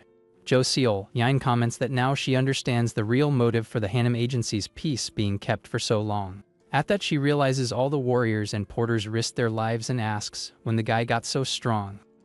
With that, the lady states she'll sleep on the ground with the others, and our hero just watches with his cold look. So she guarantees she won't be just a protected little lady, and intends to become the escort agency leader. Suddenly, the guy approaches in a silent way, and the girl takes a fright noticing his presence there in the brush. Faced with the situation, the young lady asks with curiosity if he wishes to speak something important at that night moment. Our MC states that in an escort agency, any person needs to start the service as a simple porter. Right after, the lady agrees half awkwardly while Hyung Pyo watches the two's conversation with a confused look. From there, she implores for the guy to teach her how to be an excellent porter and leaves Hyung Pyo jaw dropped. Watching the niece's determination, Hyung Pyo reflects that the little girl grew too much without him even noticing the change. While the group tries to rest under the starry sky, the forest's darkness hides a danger that is to arise soon. At that moment, we are presented to the Red Moon Squad, which is an elite unit trained only to take out without mercy. With it, the villains master absurd stealth techniques and await patiently the right moment to attack the agency group. The way they hide is terrifying, because they not only blend into the shadows, but totally erase their vital presence. So these assassins move as if they were one single man while preparing a fatal blow against the travelers. This elite group is extremely dangerous because it manages to finish off any quantity of enemies in a blink of an eye. With that, the bonfire flames burn slowly, while the forest silence hides a deadly threat for everyone. At that, the escort warriors rest peacefully without imagining that wicked eyes watch each movement of theirs there. At that moment, the veteran Tang Ho Guan takes advantage to replenish the energy while trusting fully in the local safety today. Meanwhile, our hero watches Jo Seol Yan sleep and makes a silent promise that nothing will hurt the girl. With that, Dan Hyung Woo keeps himself alert, and his silent presence dominates the whole camp perimeter right now. Right after, a cold breeze cuts the trees, creating a suspense atmosphere absolute in that totally somberly night. Suddenly, a reddish glow arises in the middle of the brush, revealing the enemy is finally ready to act now. In that instant, the squad leader orders all members to get ready for the start of the planned massacre there. From there, the assassins confirm the order, and a sinister energy starts flowing among the tree trunks. Faced with the situation, our hero notices the hidden presence and realizes exactly where the rats are hiding now. In the middle of the darkness, the criminals' silhouettes move rapidly, trying to surround the travelers without making any noise. So the executioner starts the countdown for the final attack while focusing his wicked gaze on the main target. Barely started the count and our hero already moved to intercept the first villain who tried his luck there. At that moment, Dan Hyung Woo grabs the invader and releases a discharge of blue power to end the fun for good. Dan Hyung Woo brings down a brutal strike and mashes the assassin's face against the ground at once. At that, the group leader realizes his second man was erased in a blink of an eye now. With that, the invader's body slumps without life, while the dust rises in the middle of the dark woods. At that moment, the executioner shouts the count of 3 to start the final massacre against all there. But the order is clear: not to leave anyone alive and focus first on the target considered most dangerous. Faced with the situation, the villain leaps in Tang Ho Guan's direction with his blade ready to take out soon. Right after, he mocks, saying that the thunder grenades now belong to the Black Snake Hall. So a flash cuts the air when the enemy's sword tries to hit the veteran fallen in the brush. From there, our hero rises as a blur and prevents the deadly blow with extreme skill. At that moment, Hyung Pyo shouts, asking who dared show up without being noticed by anyone on the spot. At that, the assassin widens his eyes and wonders irritated how that guard remains well alive now. Faced with the situation, the criminal goes into panic and questions what his men are doing there. But Dan Hyung-woo faces the leader with an icy look and confirms the enemy group name now. With that, the executioner breaks a cold sweat, realizing the guy heard all their sound transmission in the woods. Because of that, our hero warns the squad is over, and now only the leader stayed alive. The villain shouts desperate, asking what type of monster our hero is at that moment of terror. Dan Hyung-woo only replies in a cold way for the enemy to join his gone companions right after. With a quick movement, our hero dispatches a fatal strike that ends the assassin's leader's life in the woods. Fallon, the criminal, regrets that the Black Snake Hall's so expensive plan has failed in a way so easy thus. From there, the strike energy consumes the rest of the villain, while he disappears completely before the winner. The elder Tang Ho Guan stays in shock, seeing the forest is lined with masked assassins' corpses there. Jo Seol-yan approaches Uncle Hyung Pyo and asks what really happened during all that confusion in the night. Worried, the girl asks if the porters are all safe after this last surprise attack of the enemies. Hyung Pyo confirms with a smile that only the villains passed away and no one from the escort group got seriously hurt. At that moment, Dan Hyung-woo guards his weapon and remains in silence while all watch him with much respect. Our hero's look remains quite sharp, showing he never lowers the guard even for a second ever. Watching from afar, the young Jo Seol-yan thanks mentally for having been protected once more by her savior. Meanwhile, Amun-hai reflects on the guy's supposed mercy and realizes he is not at all harmless as he seems. With an enigmatic smile, the villain admits our hero is a man impossible to be deciphered right now. Right after the sound of the hooves hitting the ground indicates the caravan finally resumed its journey toward the destination. Thanks to Dan Hyung-woo's support, the escort group finally managed to escape from all that deadly danger in the forest. With that, they finally reached their final destination in the busy city of Chengdu in the Sichuan region. At that moment, one of the porters celebrates the dangerous mission is over, and he only wants to drink to celebrate everything now. But Jo Seol-yan notices the Umun clan lady remains watching the group with a very mysterious and calm look. Thus the villain asks what is happening, while maintains that smile that hides her second-wicked intentions. Then the girl remembers our hero had a special place to visit even before they entered the city. At that moment, the young master warns for no one to worry, because she knows exactly the right hour to go away from there. From there, the band keeps walking through the streets, while watches the intense movement of that totally new place. At that, Hyung Pyo jokes that Dan Hyung-woo will be quite busy in the Tang family. But our hero doesn't understand the joke. Right after, the warrior reveals there exists an AK family mansion very near there and asks the friend's last name. As that companion was very important, Hyung Pyo suggests our hero make a visit to his relatives. At that moment, Dan Hyung-woo remembers his friend AK asking in his last breaths for him to survive and see his father. With that, our hero decides to go straight to the AK family mansion right now to fulfill his old promise.